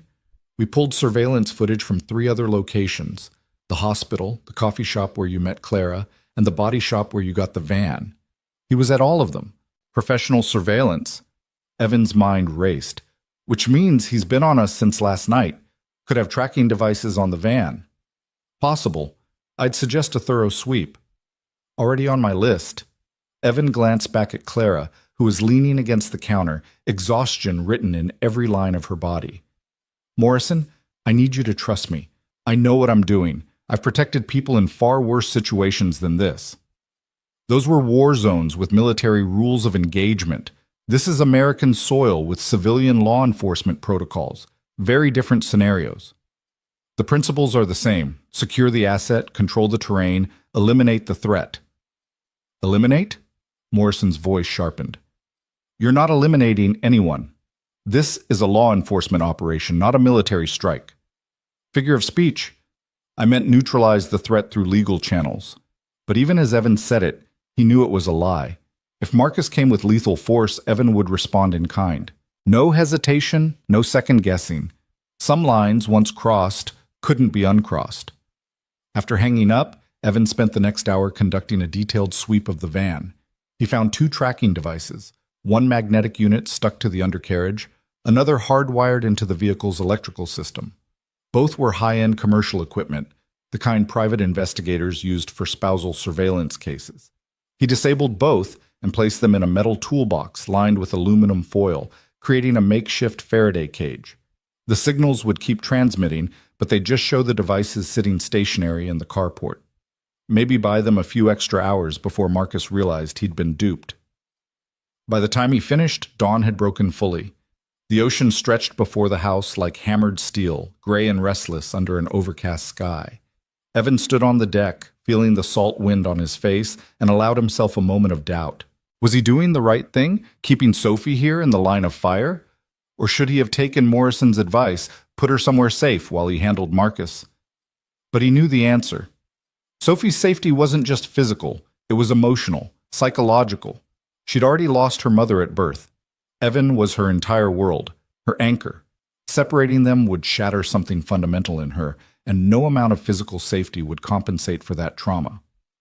No, they stayed together. Whatever came, they faced it as a family. Daddy? Evan turned. Sophie stood in the doorway, rubbing sleep from her eyes, her stuffed bear dangling from one hand. Hey kiddo, you're up early. Bad dream. She patted over and Evan scooped her up despite his aching ribs. Where are we? Beach house, remember? We're staying with Claire and Lila for a while. Sophie looked out at the ocean, her eyes widening. It's pretty. Can we go swimming? Maybe later. Right now we need to stay inside. It's safer that way. Because of the bad men looking for us. It wasn't a question. Sophie had accepted the new reality with the resilience that children sometimes showed, the ability to adapt when adults were still reeling. Are they going to find us? I hope not. But if they do, I'll keep you safe. You know that, right? I know. She rested her head against his shoulder. Daddy, are you scared? Evan thought about lying, about giving her the reassuring platitudes that adults offered children, but he'd promised never to lie to her about the big things. Yeah, he admitted quietly. Yeah, I'm scared. Not for me, but for you. The thought of something happening to you, that terrifies me more than anything. But you're the bravest person I know. Bravery isn't not being scared. It's being scared and doing what needs to be done anyway. Evan kissed the top of her head. And right now, what needs to be done is keeping you safe. So we stay here, we follow the rules, and we wait for the police to arrest the bad man. Okay? Okay. Sophie was quiet for a moment. Daddy, when this is over, can we go back to normal? You and me, our apartment, Mrs. Chen's cookies? Yeah, sweetheart. We'll go back to normal. Even as he said it, Evan knew it was another lie. Nothing would be normal after this. The mask had been ripped away, the careful facade of ordinary life shattered. Even if they survived, even if Marcus went to prison, the truth of what Evan was would follow them forever. But Sophie didn't need to know that yet. Let her have her hope, her belief in happy endings. Soon enough, she'd learn that life was more complicated than that. The morning passed in tense domesticity. Evan set up a security station in the living room, positioning a laptop to monitor the camera feeds. Clara made breakfast, pancakes that neither adult could stomach, but the girls devoured with syrup-sticky enthusiasm. Lila and Sophie bonded over shared trauma in the way only children could, their laughter a surreal counterpoint to the adults' quiet preparations for violence. Around 11, Evan's burner phone buzzed. Unknown number. He stepped outside to answer. Mr. Turner, the same smooth voice from before. Marcus Lane. We need to talk. Nothing to talk about. Wait for your trial. See, that's where you're wrong, because I've been doing some research on you. Evan Turner, formerly of Echo Division. Very impressive service record. Istanbul, Mogadishu, that mess in Kazakhstan that officially never happened. You were quite the operator. Evan said nothing, his mind already analyzing. How had Marcus accessed sealed military records? What kind of reach did this man have? But here's what's interesting, Marcus continued. Your team leader in Echo Division, Captain Michael Reeves, died in Istanbul under questionable circumstances. The official report said hostile fire, but the classified addendum, oh yes, I've read that too, suggests friendly fire, suggests that someone on the team panicked, shot blind, and killed their own captain. Evan's blood ran cold. You don't know what you're talking about. Don't I? Because there were rumors, whispers that it was you, Turner, that you froze up, got scared, and when the shooting started, you put 3 rounds into your own commanding officer. Marcus's voice was poisonous honey. Is that why Echo Division dissolved? Is that why you ran away to play electronics repairman? Guilt? Captain Reeves died because of a terrorist ambush. He died a hero. Maybe. Or maybe he died because his subordinate wasn't as good as everyone thought. Maybe you've been playing at being a protector, when really you're just a coward who got lucky. Marcus laughed. How's it feel, Turner? Knowing that my lawyers are going to dig all this up in court? Knowing that by the time we're done, everyone will see you for what you really are, a fraud who got good men killed. Evan's hand tightened on the phone until it creaked. You come after my service record, you're making a mistake. Everything I did was legally sanctioned and classified. Classifications can be lifted, seals can be broken. I've got 3 senators and a federal judge in my pocket, Turner. I can expose anything I want. Marcus's voice hardened. So here's my offer. You give me back my wife and daughter, you disappear, and I'll let you keep your precious reputation intact. Sophie will never have to know her father's a coward and a killer. Sophie knows exactly who I am. And Clara isn't yours anymore. She made that choice when she divorced you. Clara made the choice I allowed her to make. Everything in her life exists because I permitted it. Her career, her money, her freedom, all of it stems from my generosity. And I'm done being generous. The smooth mask slipped, revealing rage underneath. You have 24 hours to return them. After that, I stop playing nice. I'll come for you with everything I have. I'll destroy your reputation, take your daughter, and make sure Clara and Lila understand the price of betrayal. You're welcome to try. You really think you can protect them all? You're one man, Turner. I've got 50 people I can call. Ex-military, ex-cops, men who do wet work for the right price. You're outnumbered, outgunned, and out of your depth. 50 men. Evan's voice was ice. You know how many hostiles my team faced in Istanbul? 83. Know how many we put down? All of them. So by all means, Marcus, send your 50. I'll add them to my count. He hung up and stood there, shaking with adrenaline and old memories. Istanbul. Captain Reeves. The classified addendum that Marcus somehow had access to. The truth was worse than Marcus's accusation. Reeves hadn't died from terrorist fire or friendly fire. He died because Evan had made a choice. A terrible, impossible choice between saving the captain and saving 12 hostages. And Evan had chosen the hostages. He'd left Reeves behind in a collapsing hallway, pinned by debris, while he'd extracted the civilians. By the time he'd fought his way back, Reeves was dead. The official report had been sanitized, the choice made to look inevitable. But Evan knew the truth. He'd chosen, and Reeves had died because of it. The memory was acid in his throat.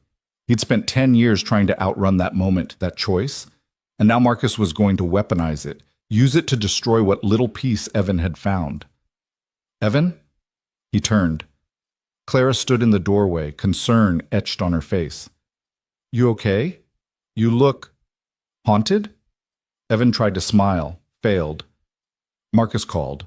He's escalating, threatening to expose my service record, take Sophie, come after all of us with hired muscle. Can he do that?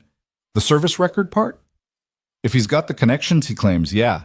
Most of my Echo Division work is classified, but classifications have expiration dates, or they can be lifted by the right people asking the right questions.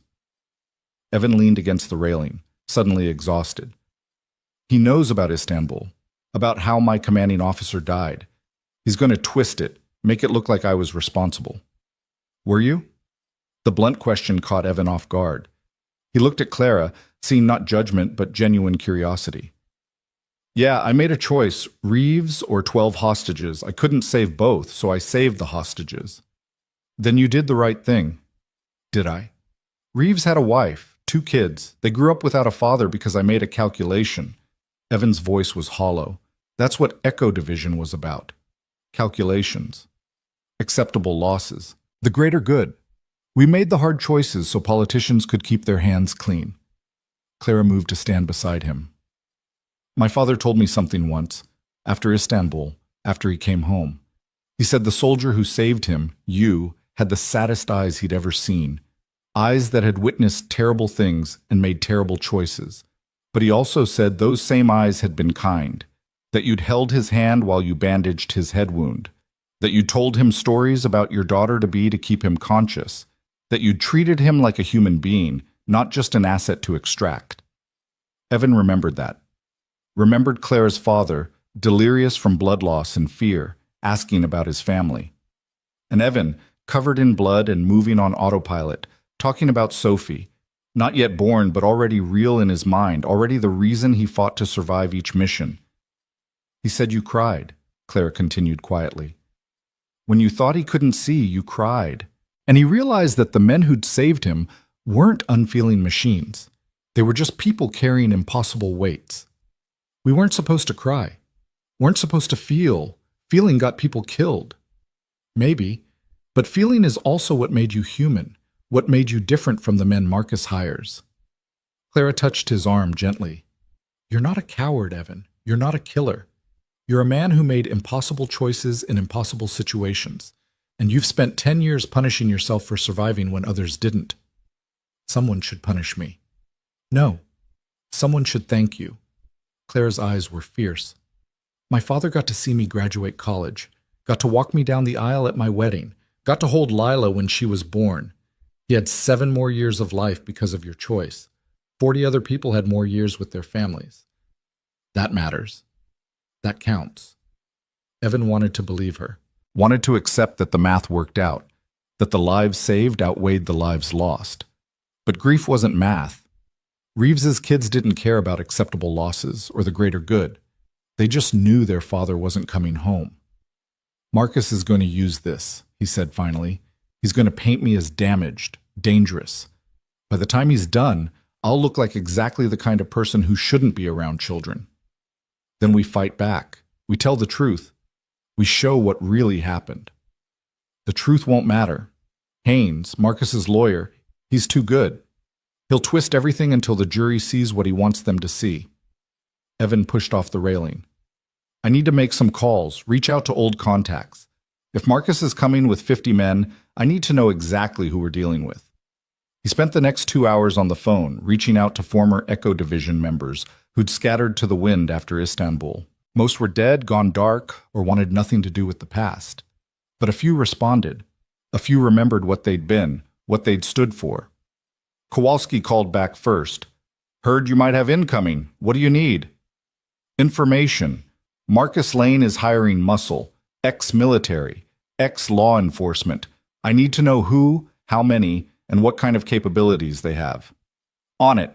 I've got contacts in the contractor world. Give me 6 hours. Next was Rodriguez, who'd been Echo Division's intelligence specialist. Turner, thought you were dead. Got better. Need a favor. Name it. Marcus Lane. Everything you can find. Financial, personal, criminal. I need leverage. Rodriguez was quiet for a moment. Lane's connected. Deep. You sure you want to poke that hornet's nest? Already poked it. Now I need to burn it down. Your funeral. I'll send what I find to the secure drop. Check it in 3 hours. By afternoon, the picture was becoming clearer. Marcus had indeed hired a private military contractor, Aegis Solutions, a firm that specialized in executive protection and asset recovery. Translation. They grabbed people and hurt anyone who got in the way. The team being assembled was 12 men strong, all with military backgrounds, all with experience in hostile extractions. Not 50 men like Marcus had threatened, but 12 professionals were more dangerous than 50 amateurs. Kowalski called back with details. Your boy Marcus paid Aegis $2 million up front, another $2 million on completion. The target package includes Clara and Lila, to be recovered unharmed, and you. You're marked as hostile, neutralized with extreme prejudice. Evan felt that cold settle into his bones again. They're authorized to kill me. Looks like it.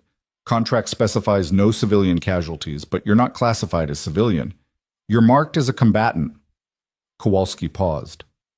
Evan, these guys are good. Team leader is former Delta, 3 others are ex-Rangers, the rest are various special operations. This isn't some street gang, this is a professional kill team.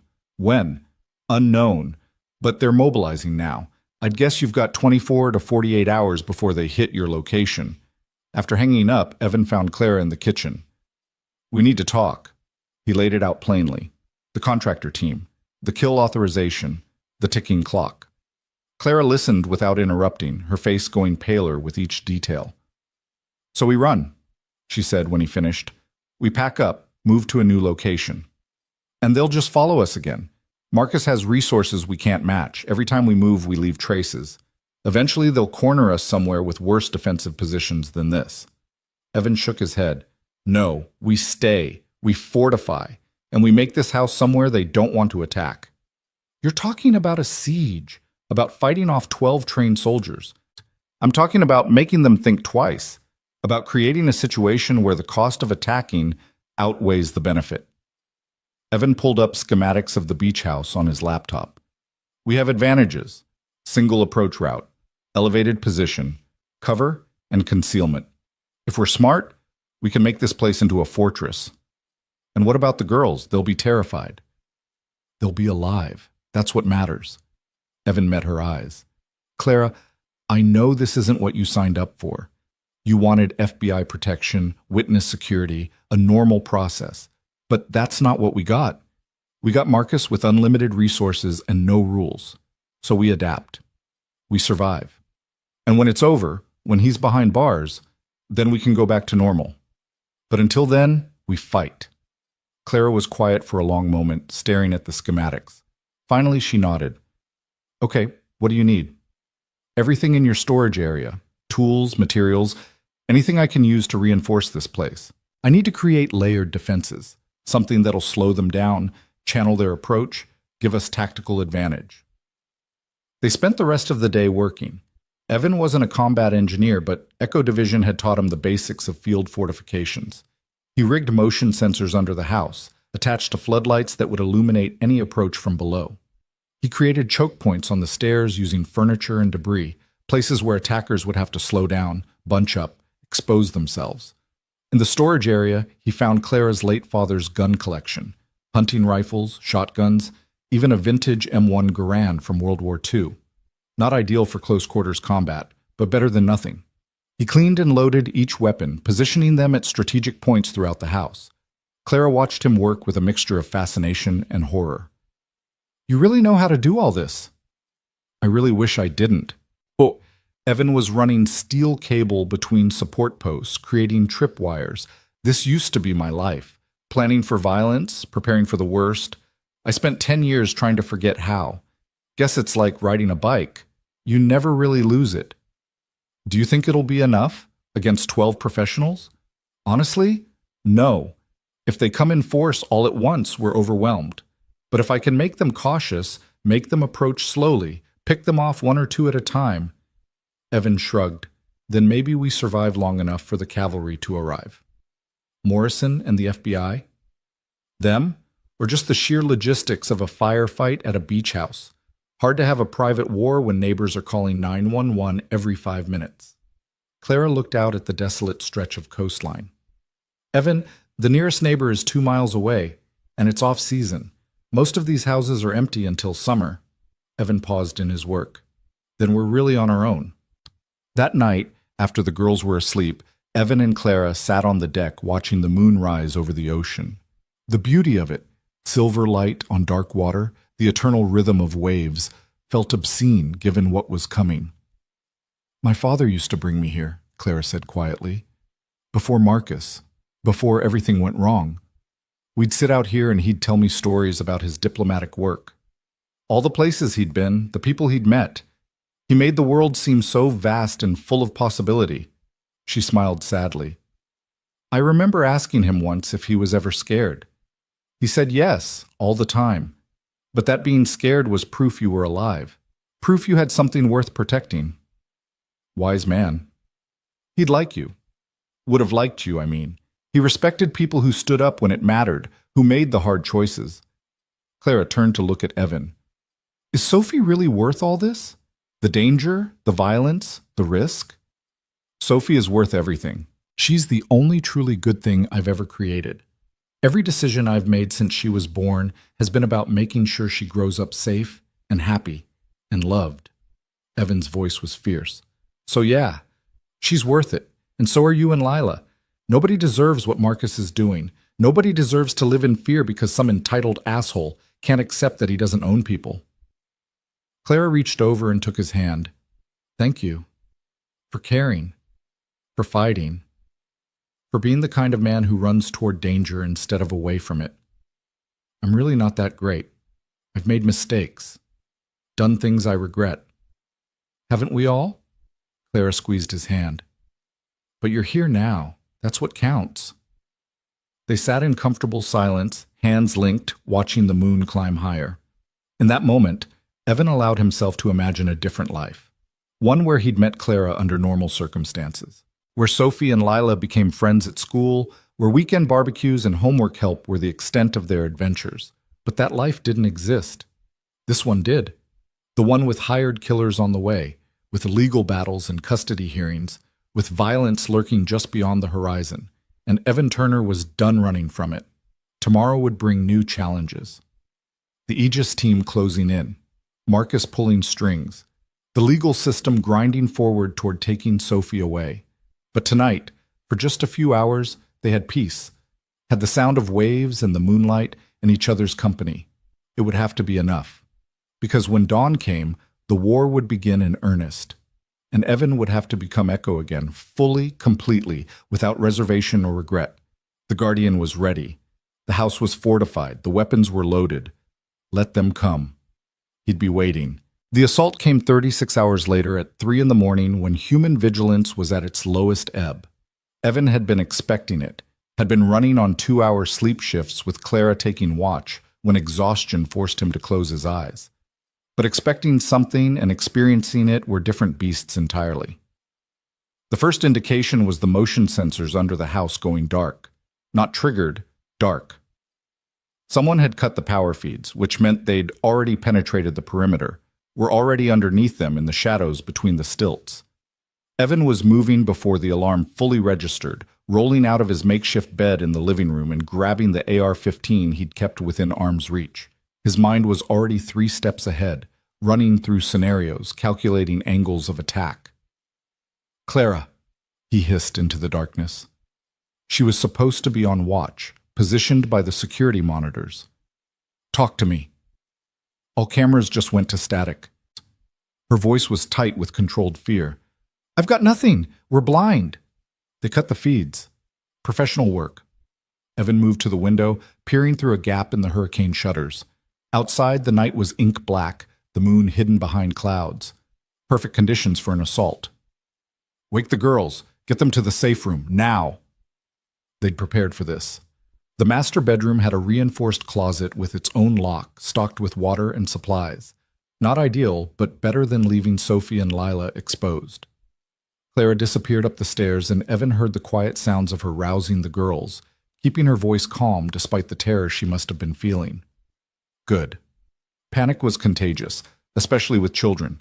Stay calm, project confidence, make them believe everything would be okay even when you knew it might not be. Evan's burner phone buzzed. A text from Kowalski. Aegis team left staging area 2 hours ago. 6 vehicles, full tactical loadout. Sorry, man, tried to warn you sooner. 6 vehicles meant the full 12-man team plus support. They'd come in force, overwhelming superiority, textbook military operation. Evan was outnumbered, outgunned, and about to face men whose training rivaled his own. The old fear tried to surface, the voice that whispered he wasn't good enough, wasn't fast enough, that Istanbul had been luck, and this time the luck would run out. Evan crushed it down with practiced efficiency. Fear was useful. Terror was deadly. He keyed the burner phone to Morrison's number, setting it to auto-dial every 5 minutes until someone answered.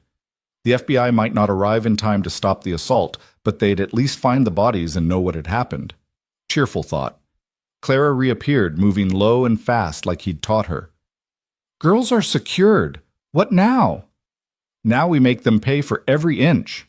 Evan handed her a shotgun, a Mossberg 500, simple and reliable. You remember what I showed you? Point, don't aim, let the spread do the work. Clara's hands were steady on the weapon.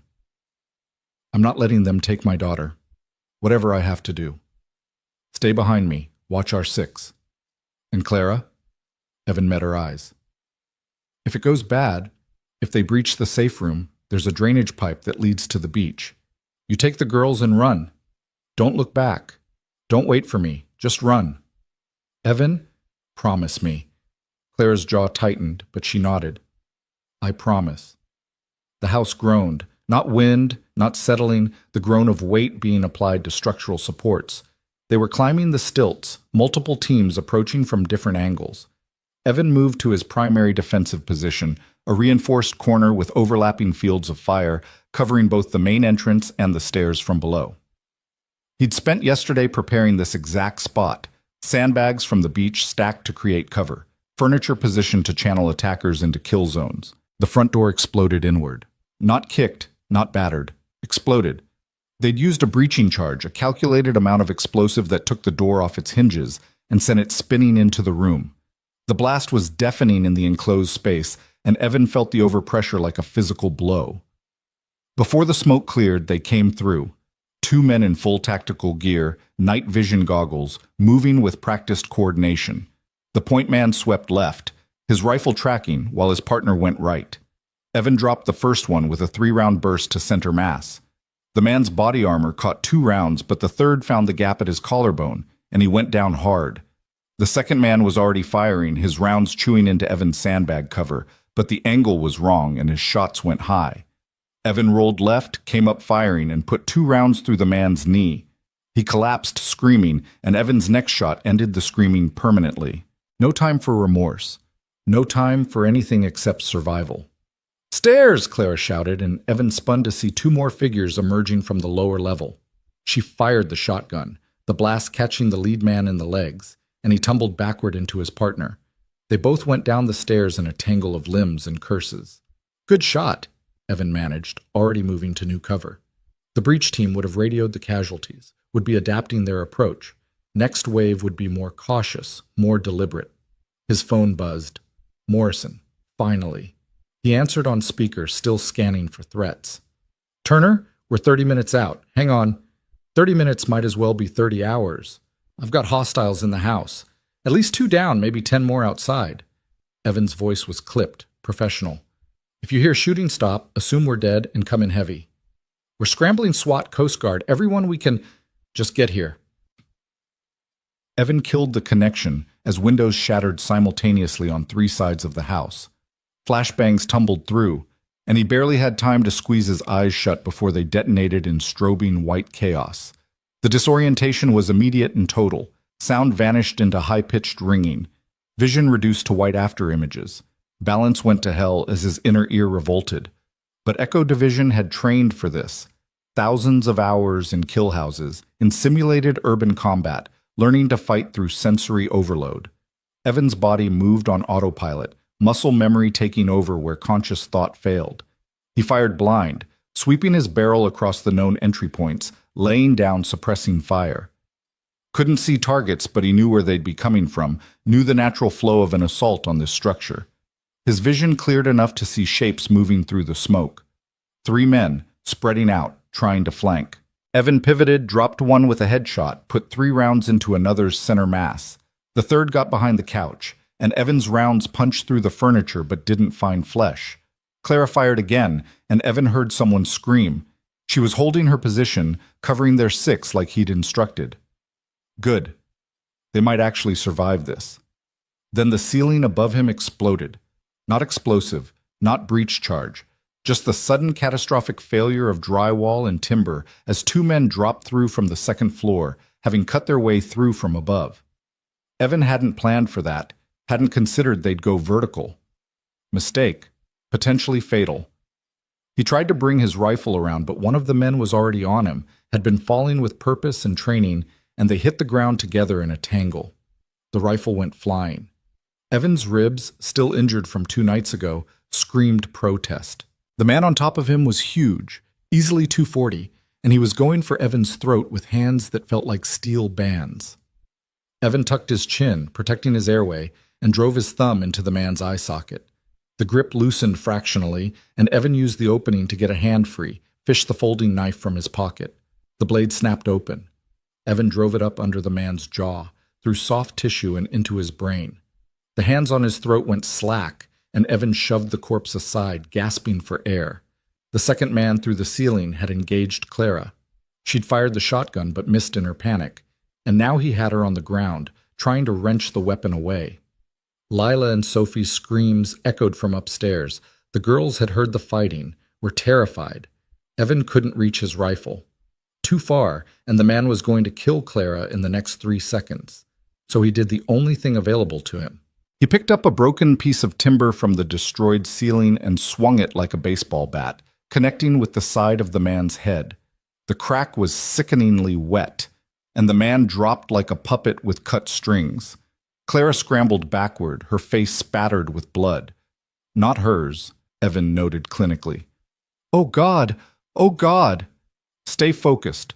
Evan retrieved his rifle, his eyes already scanning for the next threat. "How many rounds left in the shotgun?" I don't know." "Check, now." His voice was harder than he intended, but there was no time for gentleness. "We're not done yet." Clara fumbled with the shotgun, her hands shaking. 3.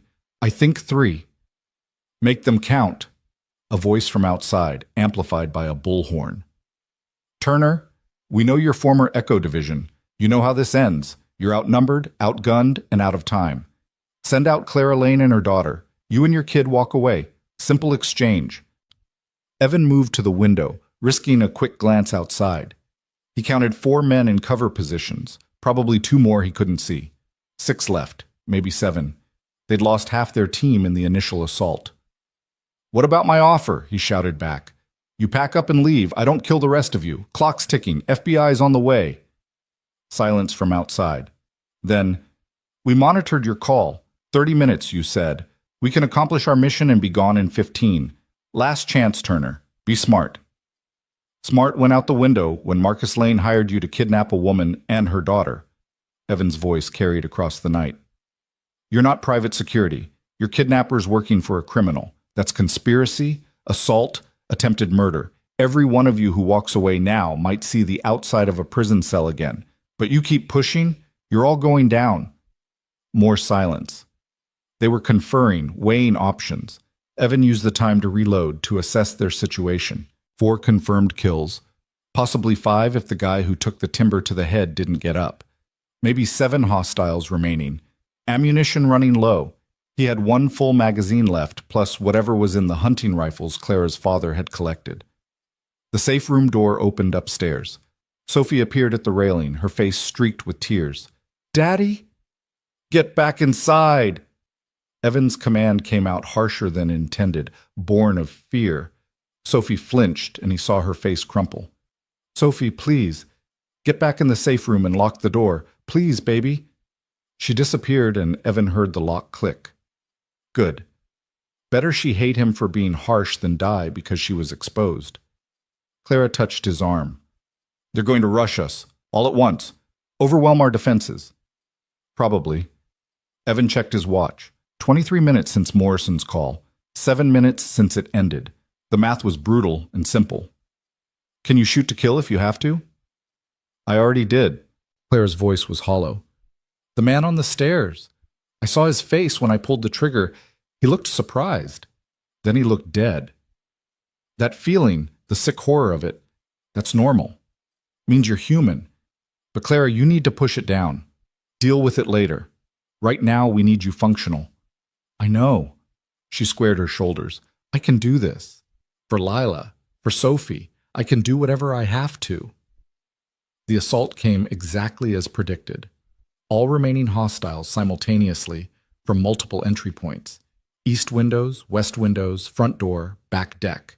They'd abandoned caution in favor of overwhelming force. Evan met them with everything he had. The AR-15 barked in controlled bursts, each 3-round group finding targets. A man coming through the east window took rounds to the chest and face. Another on the deck caught fire from Clara's shotgun and went down hard. But there were too many, coming too fast. Evan's rifle clicked empty. No time to reload. He dropped it, grabbed one of the hunting rifles. The old M1 Garand, still loaded from yesterday. The action was stiff, the trigger pull heavy compared to modern weapons, but it worked. Each shot was a thunderclap, the 30-06 rounds punching through body armor like tissue paper. 2 more down. 3. But they were inside now, spreading through the house, and Evan couldn't cover every angle. A figure appeared on the stairs to the second floor. Evan swung the Garand around, but Clara was faster, her last shotgun shell catching the man square in the chest. He tumbled backward, and Evan heard him crash into something upstairs, near the safe room, too close to the girls. "Cover the main floor," Evan commanded, dropping the Garand and pulling his pistol, a Glock 19, 15 rounds. "I'm going up." "Evan, wait." But he was already moving, taking the stairs 3 at a time. His ribs were agony, his shoulders screaming, but none of that mattered. What mattered was the safe room door, currently closed and locked, and the body lying in front of it. The man Clara had shot was still alive, gasping, trying to key his radio. Evan kicked the radio away and pressed his pistol to the man's head. "How many left?" The man's eyes were glazing. "Go to hell. You first." Evan pulled the trigger. The shot was impossibly loud in the confined hallway. From inside the safe room, Sophie and Lila screamed. Evan moved to the door, speaking urgently. "It's me. It's Daddy. Don't open the door. Stay locked in. I'm going to end this." "Daddy, I'm scared." Sophie's voice was tiny, broken. "I know, baby. I know. Just stay quiet and stay hidden. This'll be over soon, I promise." He moved back toward the stairs, and that's when he saw him. The team leader, the former Delta operator Kowalski had mentioned. Tall, controlled, moving with the kind of precision that came from 1,000 combat drops. He had Clara on her knees, his pistol pressed to the back of her head. "Drop it," the man said calmly, "or she dies." Evan froze, his pistol still raised but not aimed. "You kill her, you lose your payday. Marcus wants her alive. Marcus wants her compliant. Bullet in the leg accomplishes that just fine." The man's eyes were cold, professional. "You're good, Turner. Better than I expected. But it's over. My men are down, FBI's probably 5 minutes out, and this whole thing's gone to shit. So here's the play. You drop your weapon. I take Clara. You and your kid go free. Simple." Nothing simple with Marcus Lane. True. But right now, I'm your best option. Because if you don't drop that gun in the next 3 seconds, I'm going to shoot her just to spite you for killing my team. The man's finger tightened on the trigger. 1. Evan's mind raced through options. He could shoot, but from this angle, through Clara, with her head in the way, risky at best, fatal to her at worst. He could rush, but 10 feet was too far. He'd never close the distance before the shot. 2. Or he could trust. could believe that this man, this professional, would honor his word, that once Evan was disarmed, Clara would walk out alive. But Evan had been in this business too long to believe in honor among killers. 3. Evan fired. Not at the man. At the floor between Clara and her captor, close enough that the ricochet and splinters made the man flinch, made him jerk backward fractionally. Clara dropped flat, and Evan's second shot took the man in the throat. He staggered, his pistol discharging into the ceiling, and Evan's third and fourth shots finished what the first had started. The team leader collapsed, and sudden silence filled the house. Not peace, just the absence of gunfire, of shouting, of chaos. The kind of silence that came after battles, heavy with the weight of what had been done. Evan helped Clara to her feet. She was shaking violently, her teeth chattering despite the warm night. You could have hit me. I know, I'm sorry. It was the only play. Evan was shaking too, adrenaline crash hitting hard. Are you hurt? No, yes, I don't know.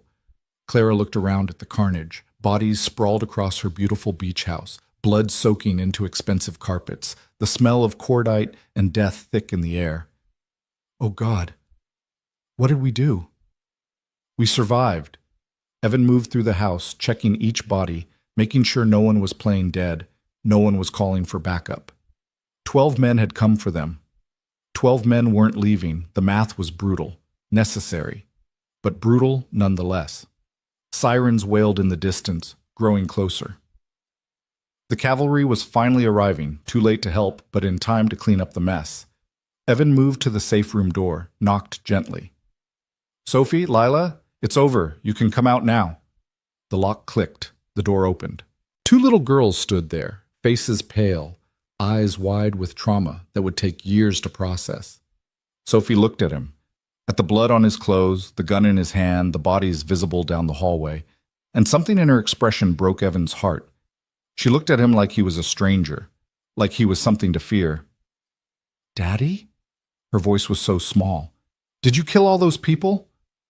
Evan wanted to lie, wanted to say no, wanted to protect her from the truth of what he was, what he'd done. But he'd promised never to lie about the big things. Yeah, sweetheart, I did. To protect you and Lila and Clara. I'm sorry you had to see this. Sophie didn't run to him like she usually did. Didn't rush into his arms seeking comfort. She just stood there, processing, trying to reconcile the father she knew with the killer she'd just witnessed. Lila broke first, running to Clara and burying her face in her mother's legs. Clara sank down, holding her daughter, murmuring reassurances that probably rang hollow given the scene around them. But Sophie just stared at Evan, and he saw the exact moment when childhood innocence died in her eyes. The moment when she understood, truly understood, that the world was darker and more violent than she'd ever imagined, and that her father was part of that darkness. I had to, Evan said, hating how inadequate the words were. Sophie, I had to keep you safe. I know. 2 small words, but they carried the weight of understanding, of acceptance, of loss. I know, Daddy. The first FBI vehicles roared up the access road, their lights strobing through the windows. Morrison's voice on a bullhorn, commanding everyone to come out with their hands up. Evan set his pistol down carefully, raised his hands, and walked toward the door. Behind him, Clara was gathering Lila, preparing to face the questions, the investigation, the aftermath. And Sophie stood in the safe room doorway, her bear clutched to her chest, watching her father walk toward federal agents with his hands raised like a criminal. Because that's what he looked like, what the scene looked like. 12 dead bodies, 1 man standing, and a story that would sound insane when told in the harsh light of day. The agents swarmed in, guns drawn, shouting commands. Evan complied with everything, moving slowly, staying calm, projecting no threat. They cuffed him anyway. Procedure, necessary, he understood. They cleared the house room by room, their professional calm fracturing when they saw the carnage. Morrison appeared, her face pale in the harsh LED lights the agents had set up. She looked at Evan, at Clara, at the bodies, and her expression cycled through shock, anger, and something that might have been respect. Jesus Christ, Turner. She moved closer, lowering her voice. What the hell happened here? 12-man contractor team. Aegis Solutions, hired by Marcus Lane. They came to extract Clara and Lila, Kill me. We defended ourselves. Evan's voice was flat, emotionless. The post-combat shutdown was kicking in, his mind protecting itself from what he'd done. It's all on the security footage. Everything's documented. The cameras were dead. I have a backup system, local storage, hidden. It's all there. Evan met her eyes. This was self-defense. They breached, we responded. Clean shoot. Morrison studied him for a long moment. Turner, there are 12 dead men in this house. 12. And you're standing here without a scratch. That doesn't look like self-defense. That looks like a massacre. Then look at the footage. Look at the evidence. And ask yourself, if we were the aggressors, why would we have called you? Why would we have documented everything? Evan's voice was cold. We did what we had to do to survive. Nothing more, nothing less. This is going to be a nightmare to investigate. A legal shitstorm. Morrison shook her head. But you're right. You called us. You tried to get help. And they came armed for war. She signaled to the agents. Uncuff him. He's a witness, not a suspect. The cuffs came off, and Evan rubbed his wrists, looking past Morrison to where Sophie stood with a victim advocate, wrapped in a blanket. She was staring at him, and Evan couldn't read her expression, couldn't tell if she was traumatized, terrified, or just processing. I need to talk to my daughter. Not yet. We need statements from everyone, separately, standard protocol. Morrison's expression softened slightly. She's safe, Turner. The advocate is trained for this. Sophie's going to be okay. Is she? Evan heard the break in his voice. She just watched her father kill a dozen men. How is that okay? It's not, but it's survivable. Morrison touched his arm briefly. You saved her life. You saved all of them. That counts for something. Maybe. Or maybe he'd just shown Sophie exactly what kind of monster her father really was. Maybe saving her life meant losing her trust, her love, her belief that he was a hero and not just another killer. The investigation stretched through the night and into the following day. Statements were taken, recorded, transcribed. The footage from Evan's hidden cameras was reviewed frame by frame, confirming his account. The dead men were identified. All contractors with Aegis Solutions, all with military backgrounds, all carrying weapons and equipment consistent with a tactical assault. By noon, the preliminary determination was made. Justifiable homicide in defense of self and others. There would be a grand jury review, formal legal proceedings, but Morrison assured Evan the evidence was overwhelmingly in his favor. Marcus is going to claim you murdered his employees, she warned. His lawyers are already spinning this as a massacre, saying you lured those men into a trap. Let them spin. The evidence tells the truth. Evidence can be interpreted different ways. And Marcus has Haynes, remember? That man can convince a jury that up is down and black is white. Morrison pulled out her tablet, showing him news footage. It's already hitting the media. Beach House Massacre is trending. You're being painted as either a hero or a psychopath, depending on which channel you watch. Evan looked at the screen, seeing his own face. A photo from his military days, much younger, still believing in simple things like right and wrong. I don't care about the media. I care about Sophie. Sophie is with her advocate and a child psychologist. They're assessing her mental state, determining what kind of support she'll need. Morrison hesitated. Turner, I have to tell you something. The custody hearing? It went forward this morning. You didn't appear, and the judge ruled in Marcus's favor by default. He's been granted emergency custody of Sophie pending a full evaluation. The words hit Evan like a physical blow. What? Marcus's lawyers argued that you're a danger to your daughter, that you exposed her to violence, trauma, psychological harm. And given what happened last night, Morrison looked genuinely sympathetic. The judge didn't have much choice. You weren't there to contest it. The evidence presented made you look unstable. I was being shot at, Evan's voice rose. I was protecting her from the men Marcus sent. I know. And we're already filing an emergency motion to reverse the custody order. But Turner, it's going to take time, days, maybe weeks. And until then, Sophie goes into the system. Foster care, probably. Maybe with Mrs. Chen from your building if she passes the background check. No. The word came out quiet, deadly. No, that's not happening. Sophie stays with me. You don't have a choice. The court order is binding. Morrison's expression hardened. And if you run, if you take Sophie and disappear, you'll be a fugitive. Everything you've done to protect her becomes meaningless because you'll have proven Marcus right, that you're dangerous, unstable, unfit. Evan wanted to argue, to fight, to grab Sophie and run until they found somewhere safe. But Morrison was right. Running would just confirm every accusation Marcus had made, would turn him from a victim defending his family into a criminal kidnapping his own daughter. How long? He asked quietly. How long until the motion is heard? 3 days minimum, maybe 5. Morrison's voice was gentle. I'm sorry, Turner. I know this isn't fair, but the law is the law. We have to trust the system. The system just gave my daughter to the man who tried to have us killed. No, the system put your daughter in protective custody while it sorts out a complicated situation. There's a difference. Morrison stood. Go see Sophie. You've got an hour before Child Services arrives. Make it count. The hour passed in a blur of tears and desperate reassurances. Sophie clung to him, and Evan held her like she was the only solid thing in a dissolving world. He told her he loved her, that this was temporary, that he'd fix everything. He lied and told her it would all be okay. And Sophie, wise beyond her years, looked at him with those knowing eyes and said, It's okay, Daddy. I know you did what you had to do. I'm not scared of you. I'm just scared. Of what, baby? That they'll take you away. That I'll lose you like I lost Mommy. Her small hands gripped his shirt. Promise you won't go away. Promise you'll come back for me. Evan made a promise he wasn't sure he could keep. I promise, Sophie. No matter what happens, no matter how long it takes, I will come back for you. Always. When Child Services arrived, when they gently pried Sophie's hands from his shirt, when she was led away sobbing and looking back over her shoulder, that was when something inside Evan Turner finally shattered completely. He'd survived Echo Division. He'd survived Istanbul.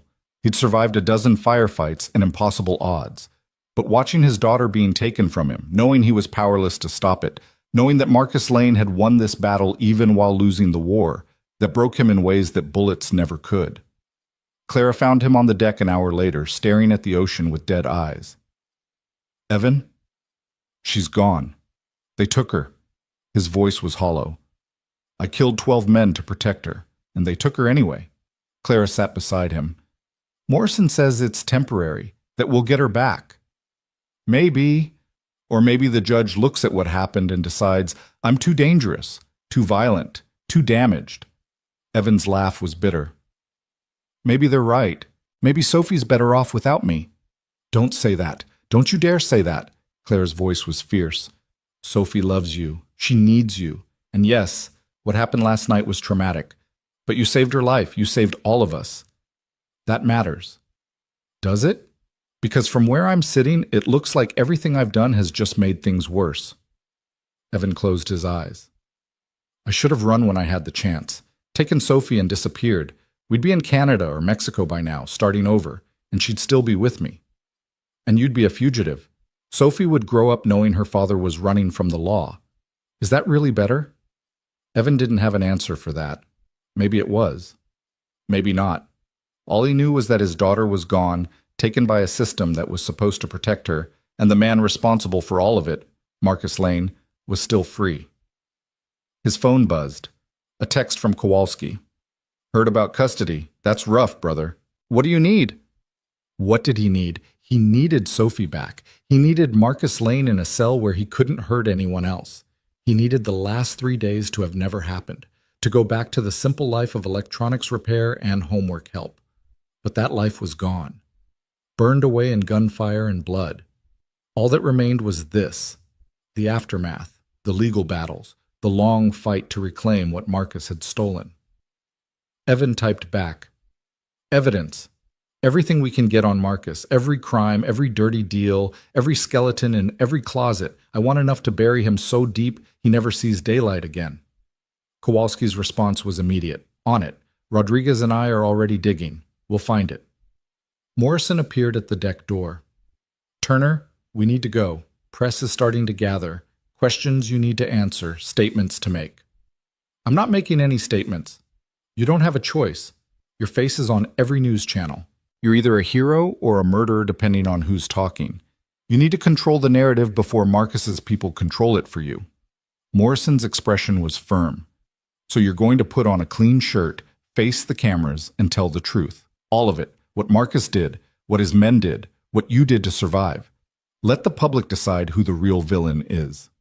Evan wanted to refuse, wanted to hide from the cameras and the questions and the judgment. But Morrison was right. Silence would be interpreted as guilt, and he needed every advantage in the court of public opinion if he wanted any chance of getting Sophie back. So he faced the cameras, stood before a dozen microphones and twice as many lenses, Clara beside him with Lila in her arms, and told the story. The attack on Clara, the threats against Sophie, the contractors sent to kidnap and kill. He laid it out clinically, emotionlessly, the way he'd once briefed missions. The questions came fast and brutal. Did he regret killing 12 men? No, he regretted that they'd forced him to. Would he do it again? In a heartbeat, to protect his daughter. What did he want the public to know? That Marcus Lane was a criminal who used wealth and connections to abuse people, and that the system designed to stop men like him had failed. It was raw, honest, probably too honest for Morrison's comfort. But Evan was done with calculations and careful politics. Sophie was gone. His life was in ruins. The only thing left was the truth, and maybe, just maybe, the truth would be enough. The press conference ended, and Evan retreated back into the beach house, now a crime scene being processed by forensics teams. Every surface was dusted, every bullet hole photographed, every drop of blood cataloged. His fortress had become a museum to violence, and he couldn't stand being there. Clara, I need to get out of here. Where will you go? Good question. His apartment wasn't safe. The beach house was a crime scene. He had nowhere that wasn't tainted by Marcus's reach or the memories of what had happened. I don't know. Hotel, maybe. Somewhere quiet where I can think. Clara's hand found his. Stay with us. Morrison arranged a safe house, FBI protection, actual federal agents instead of just local police. You, me, Lila, will wait this out together. Sophie should be there too. She will be. Soon. We'll get her back, Evan. I promise. He wanted to believe her. Wanted to think that the system would work, that justice would prevail, that everything would return to some version of normal. But he'd seen too much, lived through too many failures of systems and institutions, to have faith anymore. All he had was determination. The bone-deep knowledge that he would not stop, would not quit, would not rest until Sophie was home safe and Marcus Lane was destroyed completely and permanently. The war was far from over. Marcus still had his freedom, his money, his connections. He'd lost 12 men, but he could hire 12 more. Could hire 100 more. The man's resources were effectively unlimited, but so was Evan's determination. And that, in the end, might be the only advantage he needed. He followed Clara to the FBI vehicle waiting outside, leaving behind the beach house and its ghosts. Ahead lay legal battles and political maneuvering, testimony and hearings, and the grinding wheels of justice. But somewhere in all that noise and chaos, there was a path that led back to Sophie. And Evan Turner would walk that path, no matter what it cost, no matter what he had to become. The Guardian had paid the price in blood. Now he'd pay it in patience, in persistence, in the slow, suffocating work of destroying Marcus Lane from the inside out. Let them take his daughter for now. Let them think they'd won. Because when the dust finally settled, when all the legal maneuvering was done, Marcus Lane was going to learn what Echo Division had taught Evan so long ago. Some battles were won with bullets, others were won with time, evidence, and absolute refusal to surrender. And Evan Turner had never surrendered in his life. He wasn't about to start now.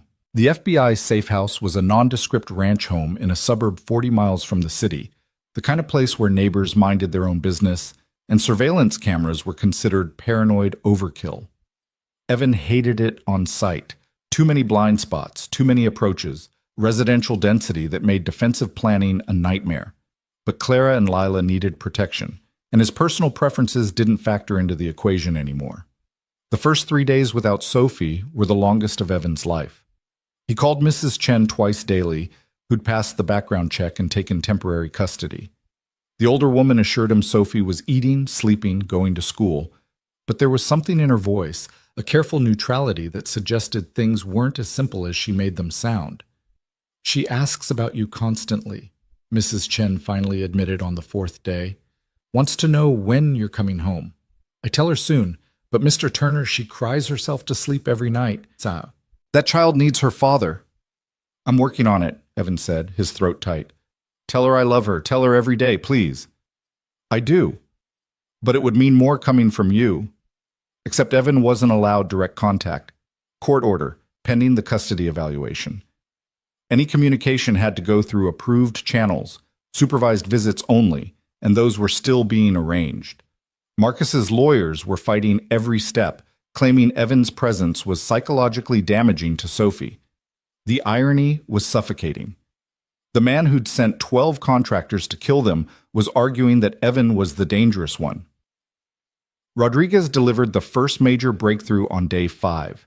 He arrived at the safe house with a laptop and the kind of expression that suggested he'd found something big. "Marcus Lane is dirty in ways I didn't think were possible," Rodriguez said, spreading files across the dining table. "Money laundering through shell companies in the Caymans, bribes to 3 city councilmen, payments to judges, including District Attorney Chambers just like Clara suspected. But that's not the good part." Evan leaned forward. "What's the good part?" "The good part is that Marcus got sloppy 6 months ago, had a business partner who wanted out of their arrangement. Guy named Vincent Caruso ran logistics for Marcus's various enterprises. Caruso tried to leave, threatened to go to the feds if Marcus didn't let him walk with his share of the profits." Rodriguez pulled up a document. "Marcus had him killed. Made it look like a robbery gone wrong. But Caruso was smart. He left an insurance policy." "What kind of insurance?" "The kind that documents everything. Financial records, recorded conversations, photographs of meetings. Caruso gave it all to his lawyer with instructions to release it if anything happened to him. Lawyer's been sitting on it for 6 months, too scared of Marcus to do anything."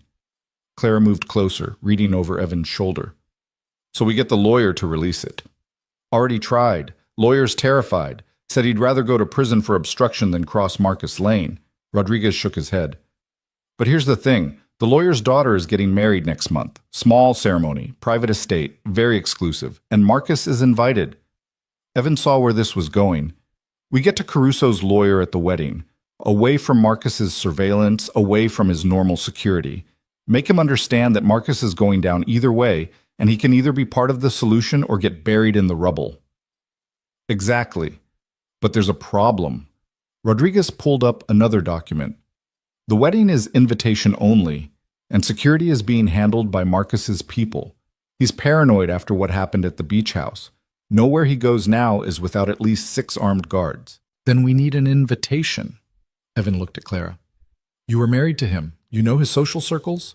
Who's getting married?" "Jonathan Brenner's daughter.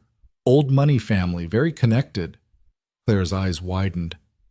"Evan, the Brenners and Marcus go back decades. There's no way they'd give us an invitation after everything that's happened." "We don't need them to give it.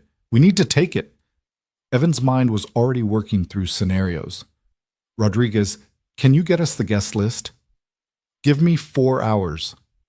While Rodriguez worked his contacts, Evan placed a call to Kowalski. The grizzled Marine answered on the first ring, and Evan could hear traffic in the background. "Talk to me." "I need a team. 3 people, maybe 4. Experienced, trustworthy, willing to bend some laws for a good cause." "What kind of laws we talking about?" "Trespassing, maybe impersonation. Nothing violent. We're crashing a wedding to get evidence that'll take down Marcus Lane." Kowalski whistled low. "That's ballsy. I like it. Give me the details. I'll round up some of the old crew." By evening, the plan was taking shape. Rodriguez had obtained the guest list, 242 people, including several senators, a federal judge, and enough wealth to fund a small country. Among them was Gregory Haynes, Marcus's lawyer who'd be attending with his wife. "Haynes is the secondary target," Evan explained, spreading photos across the table. "If we can't get to Caruso's lawyer, we lean on Haynes. He knows everything about Marcus's operation. We get him on record admitting to obstruction, witness tampering, conspiracy, anything that breaks attorney-client privilege." Morrison, who'd arrived for the planning session, looked skeptical. You're talking about orchestrating a sting operation at a private wedding. Without official authorization. If this goes wrong, you'll all be arrested. If this goes right, we get enough evidence to destroy Marcus completely. Worth the risk. Evan met her eyes. Unless you want to do this officially, get warrants, subpoenas, go through proper channels, you know that'll take months, and Marcus's lawyers will fight every step. Morrison was quiet for a moment, clearly wrestling with her conscience. What do you need from me? Nothing official. But if we happen to record something useful, it would be a shame if the FBI didn't receive an anonymous tip about where to find it. Morrison almost smiled. I can work with anonymous tips, but Turner, if anyone asks, I knew nothing about this conversation. The wedding was in 3 days. Kowalski assembled his team, 3 former Echo Division members who'd scattered after Istanbul but still remembered what they'd stood for. Marcus, who'd been a sniper and still had the steady hands. Elena, who'd handled infiltration and spoke 6 languages. And James, their technical specialist who could hack a toaster if properly motivated. They met at a storage facility Kowalski owned, spreading blueprints of the Brenner estate across a work table that had seen better days. The property was massive, 20 acres of manicured grounds, a main house that could host 200 guests, and security that would make the Secret Service proud. We're not fighting our way in, Evan emphasized. This is infiltration, not assault. We blend, we observe, we record.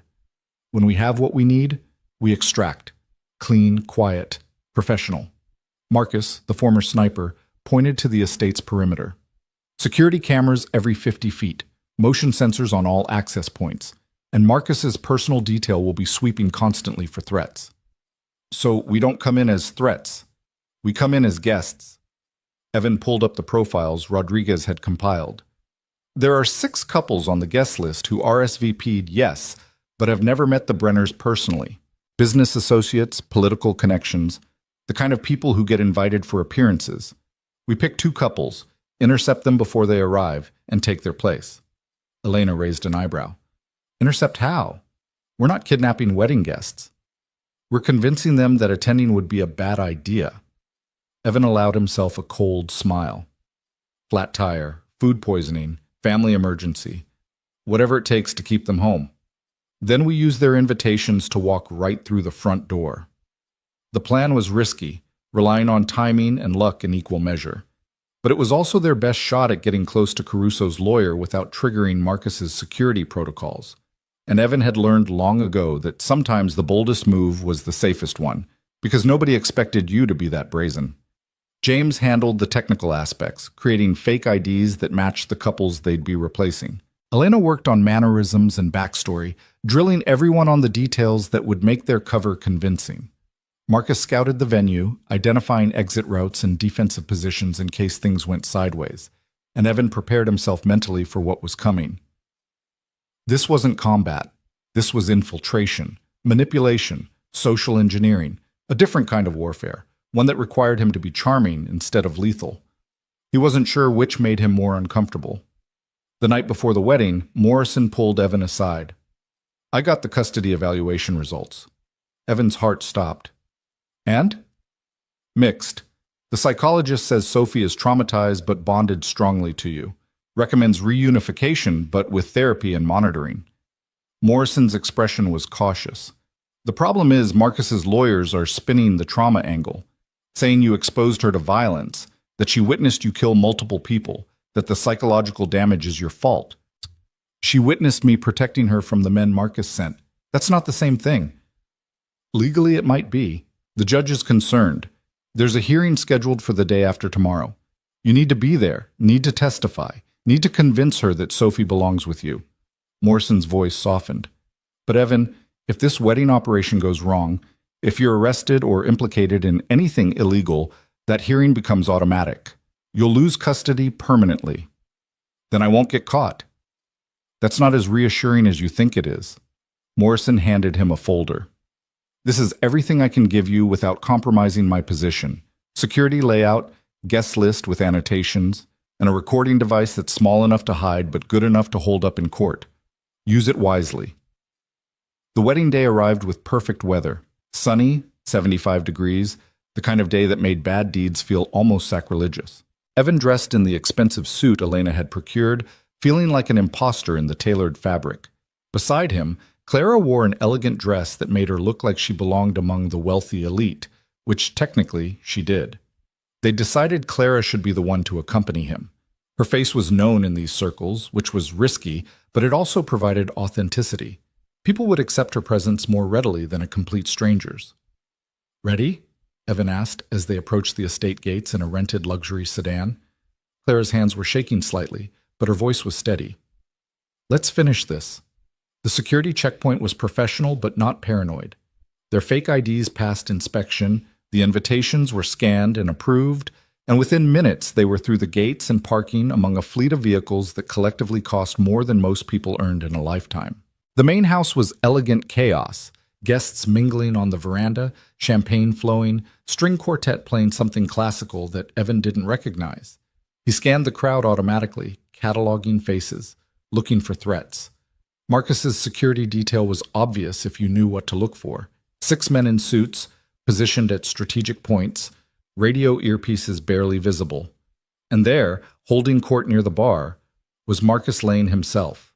Tall, handsome in that artificial way wealthy men achieved through personal trainers and expensive grooming. He was laughing at something a senator said, his whole demeanor projecting confidence and control. He hadn't seen them yet. Good. The longer they remained invisible, the better. "Caruso's lawyer is supposed to be by the fountain," Clara whispered, consulting the notes Rodriguez had provided. "Philip Morrison, no relation to our FBI friend. 50s, graying hair, nervous disposition. They found him exactly where predicted, standing alone and looking profoundly uncomfortable among the celebration." Evan approached casually, champagne glass in hand, the picture of a fellow guest making small talk. "Philip Morrison?" "Evan Turner. I was a friend of Vincent Caruso's." Morrison's face went white. "I don't know what you're talking about." "Vincent's dead because Marcus Lane had him killed. You know it. I know it. And you're sitting on evidence that could put Marcus away for life." Evan kept his voice low, conversational. "We need that evidence." "Are you insane? Marcus is here. His people are everywhere. If he even suspects—" Morrison started to walk away, but Evan's hand on his arm stopped him. "Vincent trusted you, gave you his insurance policy because he knew you were a good man. Was he wrong?" "Vincent's dead because he trusted people," Morrison hissed. "I'm not ending up the same way. Now let go of me before I call security." Evan released him, watching the lawyer disappear into the crowd. First approach failed. They needed leverage, something to make Morrison more afraid of not helping than of crossing Marcus. Elena's voice crackled in his earpiece. They'd all been fitted with comms before arrival. "Target 2 spotted. Gregory Haynes, northwest corner, talking to a federal judge. You want me to approach?" "Negative. Let him come to us." Evan turned to Clara. "We need to make Marcus nervous, make him do something stupid that his lawyer has to respond to." "And how do we do that?" Evan smiled, but there was no warmth in it. "We let him see us." They moved through the crowd deliberately, making no effort to hide. Evan knew the exact moment Marcus spotted them, saw the man's face transform from jovial to furious in an instant. Marcus said something sharp to his security chief, who immediately spoke into his radio. Within seconds, 2 security guards were approaching. "Sir, ma'am, I'm going to have to ask you to leave." "On what grounds?" Clara's voice carried just enough to draw attention from nearby guests. "We're invited guests." "You're trespassing. Mr. Lane doesn't want you here." "Mr. Lane doesn't own this property. The Brenners do. And unless they're asking us to leave, we're staying." Evan kept his voice calm but firm. People were watching now, phones probably recording. Perfect. Marcus himself strode over, his smile sharp as broken glass. "Turner, didn't expect to see you here. Thought you'd be busy trying to get your daughter back from foster care." The jab landed, but Evan didn't react. "Thought you'd be busy preparing for your trial. Multiple counts of conspiracy to commit murder tends to require a good defense strategy." "Is that what you think happened? That I sent men to kill you?" Marcus laughed, and it sounded genuine. "I sent contractors to retrieve my wife and daughter from a dangerous situation. You're the one who turned it into a massacre. 12 men dead because you couldn't control your violent impulses. 12 men dead because they broke into a private residence with lethal intent. Evan was aware of the crowd forming around them. A phone's definitely recording now. Good. Let the public see this. But you already know that, Marcus, just like you know about Vincent Caruso, about the bribes to District Attorney Chambers, about all the other crimes you've spent years covering up. Marcus's smile never wavered, but his eyes went cold. Careful, Turner. Slander is a serious accusation, and my lawyers are very good at making accusations disappear. Speaking of lawyers, where's Gregory Haynes? I'd love to ask him about attorney-client privilege, specifically whether it applies when the client is actively committing crimes. Evan raised his voice slightly. Or maybe we should ask Philip Morrison about Vincent Caruso's insurance policy, the one documenting all of your criminal activities. He saw it. The brief flicker of fear in Marcus's eyes before the mask reasserted itself. Morrison's name, Caruso's insurance policy. Marcus hadn't known Evan was aware of those details, which meant there was a leak in his organization, or the information was more accessible than he'd thought. Security, Marcus said quietly. Remove these people. Now. But before the guards could move, a new voice cut through the tension. Is there a problem here? Gregory Haynes had arrived, drawn by the commotion. Up close, the legendary lawyer looked exactly like his reputation, silver-haired, impeccably dressed, with eyes that calculated angles and advantages with terrifying speed. No problem, Marcus said smoothly. Just some uninvited guests who are leaving. Actually, Mr. Haynes, I was hoping to speak with you. Evan pulled out his phone, where James had loaded a particularly damning recording. I have audio of you discussing witness intimidation with one of the men who attacked the beach house. Before he died, he was very talkative about who hired Aegis Solutions and how the legal strategy was designed to protect Marcus no matter what. It was a bluff. They had no such recording, but Haynes didn't know that, and the flicker of uncertainty in his expression was all the confirmation Evan needed. That's impossible. There's no such recording. Isn't there? Because I'm looking at a transcript right now. Your voice, discussing how to discredit Clara's testimony, how to make the dead contractors look like victims, how to ensure District Attorney Chambers buried any evidence that pointed to Marcus. Evan met Haynes's eyes. How much of that is attorney-client privilege, and how much is conspiracy to obstruct justice? Haynes looked at Marcus, who was no longer smiling. The mask had cracked, revealing the rage underneath.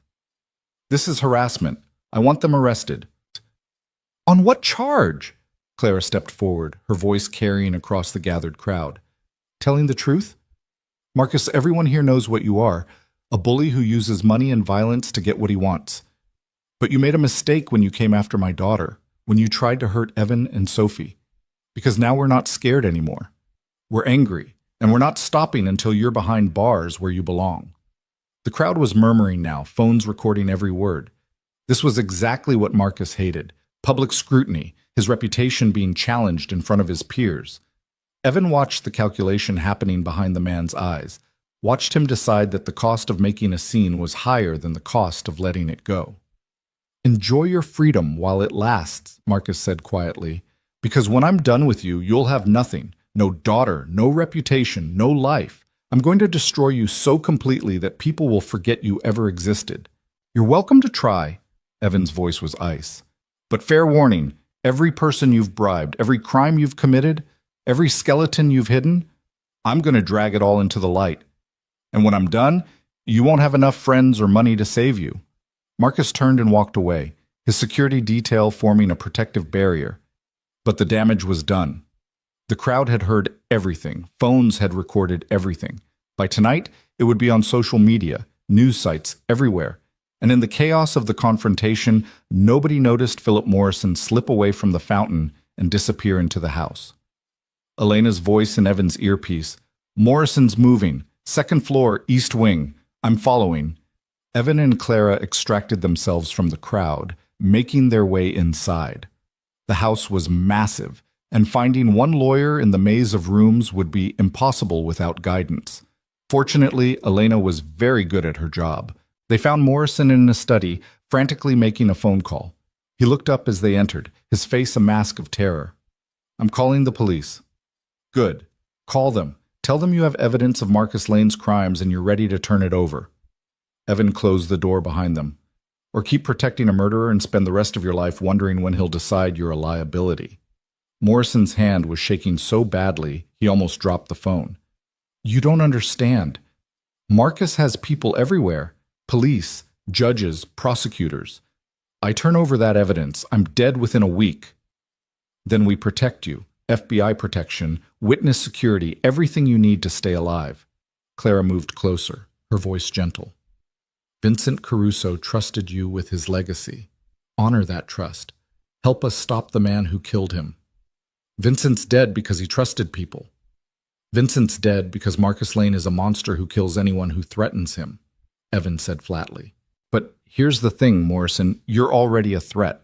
Marcus knows you have that evidence. The only reason you're alive is because he hasn't figured out how to kill you without drawing attention. But after today, after this scene, he's going to move fast. You've got maybe 24 hours before he decides the risk is worth it. Morrison sank into a chair, the phone forgotten. What do you want from me? The evidence. All of it. We give it to the FBI, they build a case, Marcus goes away forever. You testify with immunity, get relocated, start a new life somewhere Marcus can't reach you. And if I say no? Evan pulled out the recording device Morrison had given him. Then I tell every media outlet that Philip Morrison is sitting on evidence of multiple murders and refusing to release it. Make you famous. Make you visible. Make it impossible for Marcus to touch you without everyone knowing exactly who did it. It was a calculated risk. Exposing Morrison could either protect him through visibility or paint an even bigger target on his back. But Morrison didn't know which, and the uncertainty was enough. The evidence is in a safe deposit box. Bank of America, downtown branch. Box 77743. Morrison pulled a key from his pocket with shaking hands. There's a password, too. Vincent's daughter's birthday, October 15th, 1995. Evan took the key, feeling its weight like a promise. You did the right thing. Did I? Because right now it feels like I just signed my death warrant. No, Clara said softly. You just signed Marcus's. They left Morrison in the study and made their way back through the house. The wedding was continuing, though there was a tension in the air now, a sense that something fundamental had shifted. Marcus was nowhere to be seen, probably regrouping, planning his next move. In the parking lot, Marcus the sniper was waiting by their car. Got everything? Got the key and location. We need to move fast. Marcus is going to figure out what happened. Evan climbed into the driver's seat, already planning the route to downtown. James, you're on security footage. Make sure there's no record of us at the bank. Already working on it, James's voice crackled through the comm. But Turner, you need to see this. Evan's phone buzzed with an incoming video. He opened it and felt his blood run cold. It was Sophie, leaving school with Mrs. Chen. And in the background, barely visible, was a black SUV that Evan recognized, the same type Marcus's security used. They're watching her, he said quietly. Marcus knows we got to Morrison. He's making sure we know he can reach Sophie anytime he wants. Clara's hand found his shoulder. Then we end this. Today. We get that evidence, we give it to Morrison, and we bury Marcus so deep he never sees daylight again. The bank was closing in 40 minutes. They had just enough time if traffic cooperated and nothing went wrong. Evan pushed the sedan harder than was safe, weaving through afternoon traffic with the kind of precision that came from years of high-speed extractions. They made it with 12 minutes to spare. The bank manager was initially reluctant to provide access. Morrison wasn't present, and the key alone wasn't sufficient. But Clara's credentials as a high-profile customer and Elena's flawless impersonation of Morrison's legal assistant convinced him to make an exception. Box 77743 contained a single thumb drive and a handwritten note from Vincent Caruso. If you're reading this, I'm dead. Make it count. James copied the drive's contents in the parking lot, his laptop running encryption-breaking software that would have made the NSA jealous. Got it. And holy shit, guys, this is everything. Financial records going back 10 years, audio recordings of Marcus ordering hits, photos of him meeting with known criminals. This doesn't just bury him. It buries half the city's power structure. Send copies to Morrison, every major news outlet, and post it online where it can't be taken down. Evan ordered. Make it impossible to suppress. Already on it. Give me 30 minutes. They drove to the FBI field office, where Morrison was waiting with a team of federal prosecutors. The look on her face when she saw the evidence was something between shock and vindication. This is bigger than Marcus Lane, she said, scrolling through files. This is RICO violations, multiple homicides, corruption charges against 3 sitting judges and a district attorney.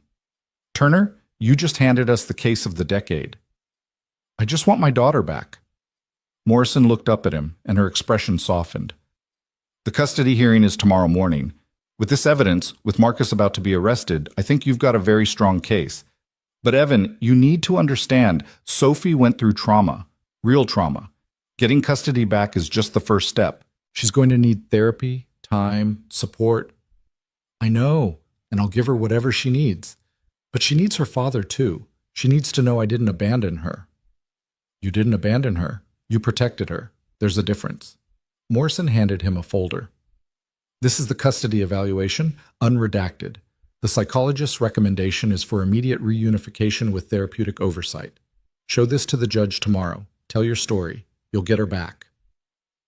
That night, Evan couldn't sleep. He stayed up watching the news as the story broke. Marcus Lane's empire collapsing in real time. Arrests were happening across the city. District Attorney Chambers taken into custody. 3 judges removed from the bench. Marcus himself was cornered in his penthouse, refusing to surrender, negotiating with SWAT teams through his lawyers. It was everything Evan had wanted, Marcus's destruction, complete and public. But it felt hollow without Sophie beside him. Clara found him on the safe house porch at 3 a.m., staring at nothing. Couldn't sleep either? Keep thinking about tomorrow. What if the judge doesn't believe me? What if she thinks Sophie's better off without me? Then the judge is an idiot, but she's not going to think that, because you're going to walk in there and tell the truth, that you're a father who would do anything to protect his daughter, including kill 12 men who threatened her. Clara sat beside him. That's not something to be ashamed of, Evan. That's something to be proud of. Sophie looked at me like I was a monster. Sophie looked at you like you were her father doing something terrible but necessary. There's a difference. And kids are resilient. They understand more than we give them credit for. Claire's voice was gentle.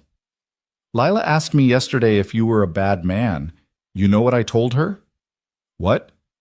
I told her you were the best man I'd ever met, that you did scary things to keep us safe, that sometimes good people have to do hard things, and that doesn't make them bad. It makes them heroes. Clara smiled. She asked if she could draw you a picture, said she wanted to give it to you when she saw you again, to say thank you. Evan felt his throat tighten. I don't feel like a hero. Heroes never do. That's what makes them heroes. The custody hearing started at 9 a.m. in a courthouse that smelled of old wood and broken dreams. Evan sat at the defendant's table, because that's what he was now, a defendant fighting to prove he deserved his own daughter, and watched the judge review his file. Judge Patricia Reeves, no relation to his former captain, was in her 60s, with steel gray hair and eyes that had seen every kind of family tragedy imaginable. She looked at Evan over her reading glasses, and he couldn't tell if she saw a protector or a killer. Mr. Turner, I've reviewed the custody evaluation, the incident reports, and the evidence regarding Marcus Lane's criminal enterprise. I've also watched the footage from the beach house. She set down the file. 12 men dead. Your daughter witnessed the aftermath. How do you justify exposing her to that level of violence? Evan stood, his voice steady despite the fear coursing through him. I don't justify it, Your Honor. I regret that Sophie had to experience that trauma. But those men came to kill me and kidnap Clara Lane and her daughter. I had seconds to make a choice. Let them succeed or stop them. I chose to protect the people in my care. By killing 12 people. By defending lives against lethal force. Your Honor, I was a soldier before I was a father. I've seen violence that would give most people nightmares. And I spent 10 years trying to leave that behind, trying to be just a regular dad with a regular life. But when Marcus Lane threatened my daughter, when his men broke into that house with guns and explosives, I became what I was trained to be, a protector. Not because I wanted to, but because I had to. Judge Reeves was quiet for a moment. The evaluation says Sophie is deeply bonded to you, that she's traumatized by separation more than by what she witnessed. Is that accurate? Sophie is my whole world. She's been with me every day of her life since her mother died in childbirth. We're not just father and daughter, we're a team, a unit. Taking her from me doesn't protect her. It destroys the one stable thing in her life. And what happens the next time someone threatens you? Do you kill them too? I hope there is no next time. But Your Honor, if someone threatens my daughter, if they come at her with violent intent, then yes, I will do whatever is necessary to protect her, just like any parent would. Most parents don't have your skill set. No, they don't. And most parents haven't had to make the choices I've made. But that skill set is also why Sophie is alive. Why Clara Lane and her daughter are alive. Why 43 hostages in Istanbul came home instead of in body bags. Evan's voice was firm. I'm not a perfect father. I've made mistakes. But I love my daughter more than anything in this world, and I will never stop fighting to keep her safe. Judge Reeves looked at him for a long moment, then at the files, then back at him. Mr. Turner, this court recognizes that you acted in defense of yourself and others. The evidence clearly shows that Marcus Lane orchestrated an assault on that beach house with lethal intent. However, this court also recognizes that Sophie experienced significant trauma. Evan's heart was hammering so hard he could barely hear over it. Therefore, custody is restored to you, effective immediately. However, Sophie will undergo trauma counseling twice a week for the next 6 months, and you will participate in family therapy sessions. Additionally, Child Services will conduct monthly check-ins to ensure Sophie's well-being. Any failure to comply will result in immediate review of this custody arrangement. Do you understand? Yes, Your Honor. Thank you. Don't thank me, Mr. Turner. Just be the father Sophie needs. Court is adjourned. Evan stood there for a moment, not quite believing it. After everything, the violence, the fear, the legal battles, he was getting Sophie back. Today. Now. Mrs. Chen was waiting outside the courthouse with Sophie. The moment his daughter saw him, she broke free and ran, and Evan dropped to his knees to catch her. She hit him like a freight train, her small arms wrapping around his neck, her face buried in his shoulder. Daddy, Daddy, I missed you so much. I missed you too, baby, every second of every day. Evan held her tight, feeling tears stream down his face and not caring who saw. I'm so sorry you had to go through that. I'm so sorry I couldn't protect you from all of it. Sophie pulled back to look at him, her hands on his face. You did protect me. You saved me and Lila and Clara. Mrs. Chen told me what happened, how the bad men came and you stopped them. Her voice dropped to a whisper. Were you scared? Terrified. Not for me, but for you, the thought of something happening to you. Evan couldn't finish the sentence. But nothing happened, because you're the bravest daddy in the whole world. Sophie hugged him again. Can we go home now? I want to sleep in my own bed and eat your pancakes and just be normal again. Yes, sweetheart, we can go home. They collected Clara and Lila from the safe house, and Morrison provided an escort back to Evan's apartment. The building looked exactly the same, but everything felt different. The guards were gone, the danger passed. Marcus Lane was in federal custody, denied bail, facing charges that would put him away for life. It was over. Really, truly over. That evening, after Sophie was bathed and fed and tucked into bed with her bear, Evan stood in her doorway watching her sleep. Clara appeared beside him, Lila already asleep in her arms. We should go, Clara said quietly. Let you two have your space. Stay. The word came out before Evan fully thought it through. It's late. You're both exhausted. Stay the night. Tomorrow we can figure out what comes next, but tonight, just stay. Clara looked at him, and something passed between them.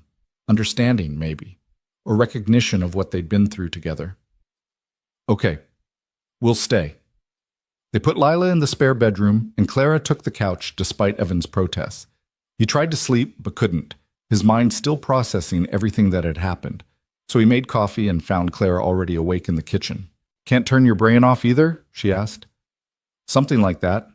Evan poured 2 cups. What happens now, with you and Lila? I testify against Marcus. Help put him away for good. After that, Clara shrugged. I don't know. Start over, I guess. Figure out who I am when I'm not Mrs. Marcus Lane. or a woman in hiding. You could stay in the city. You have friends here. A life. A life Marcus destroyed. Every place I go, I'll remember what he did, what he tried to do. Clara looked at him over her coffee. But maybe that's okay. Maybe those memories are proof I survived. That we all survived. We did more than survive. We won. Evan allowed himself a small smile. Marcus is going away forever. D.A. Chambers is being prosecuted. The evidence you provided is going to reshape the city's power structure. And you got Sophie back. That's what matters most. Yeah. Evan looked toward his daughter's room. She's going to need therapy, time, but we'll get through it. We always do. Clara set down her cup. Evan, I need to say something. What you did for us, for me and Lila, I can never repay that. You could have walked away, taken Sophie and run. But you stayed, you fought, you saved us. I did what anyone would do. No, you did what heroes do, and I'll never forget that. Clara stood, moving closer. My father told me once that he knew you were special because you cried. Because despite everything you'd been through, everything you'd done, you still felt, still cared. I understand that now. She kissed him.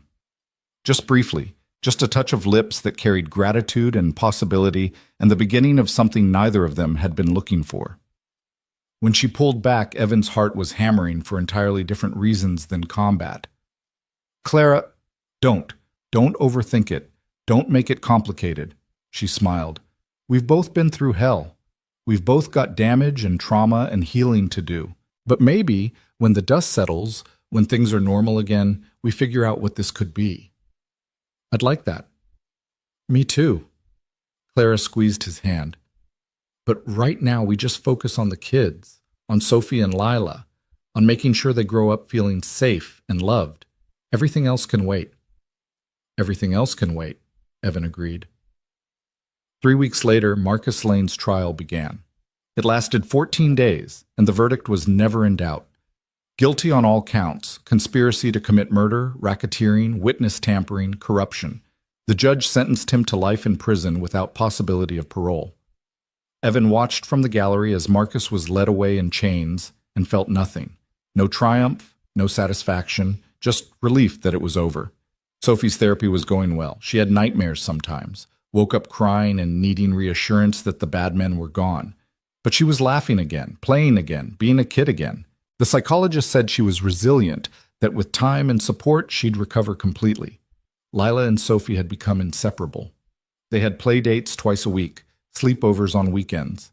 Clara and Evan danced around what was growing between them, both too cautious to rush, too aware of how fragile everything still was. But it was there. Possibility. Hope. The chance at something normal after so much chaos. 6 months after the beach house, Evan got a call from Rodriguez. Got something you should see. They met at a coffee shop, the same one where this had all started to accelerate. Rodriguez slid a folder across the table, and Evan opened it to find photographs of a memorial service. Echo Division members, the ones who'd survived Istanbul and scattered to the winds, gathered to honor their fallen. They wanted you to know, Rodriguez said quietly, that you're not alone, that what you did, stopping Marcus, protecting Clara and the kids, it reminded everyone what Echo stood for, protecting the innocent, standing against evil, making the hard choices.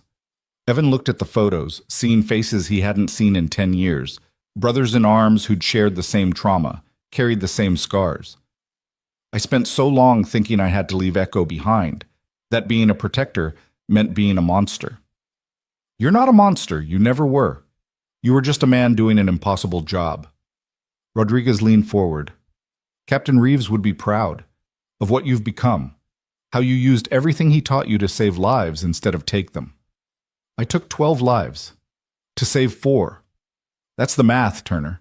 That's what Echo was always about. Sometimes good people have to do terrible things so that innocent people can live. You made peace with that once. Time to make peace with it again. Evan closed the folder, feeling something settle in his chest. Not peace exactly, but acceptance. Understanding that he could be both. The father who made pancakes and helped with homework, and the guardian who would do violence to protect his family. He wasn't one or the other. He was both. And that was okay. That evening, Clara brought Lila over for dinner. It had become a routine, this family time that wasn't quite a family, but felt like one.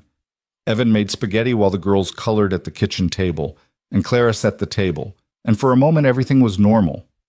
After dinner, after the girls were in Sophie's room playing, Clara found Evan on the balcony. "You're thinking about something, I can tell. About second chances, about how we get to start over when so many people don't. We earned this second chance, fought for it, survived things that should have destroyed us." Clara took his hand. "My father used to say that life gives you exactly what you can handle.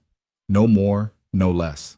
And if you're still standing after it all, that means you were strong enough all along. Your father was a wise man." "He was. And he'd be happy knowing his daughter found someone like you. Someone who understands that protecting the people you love isn't weakness. It's the strongest thing you can do."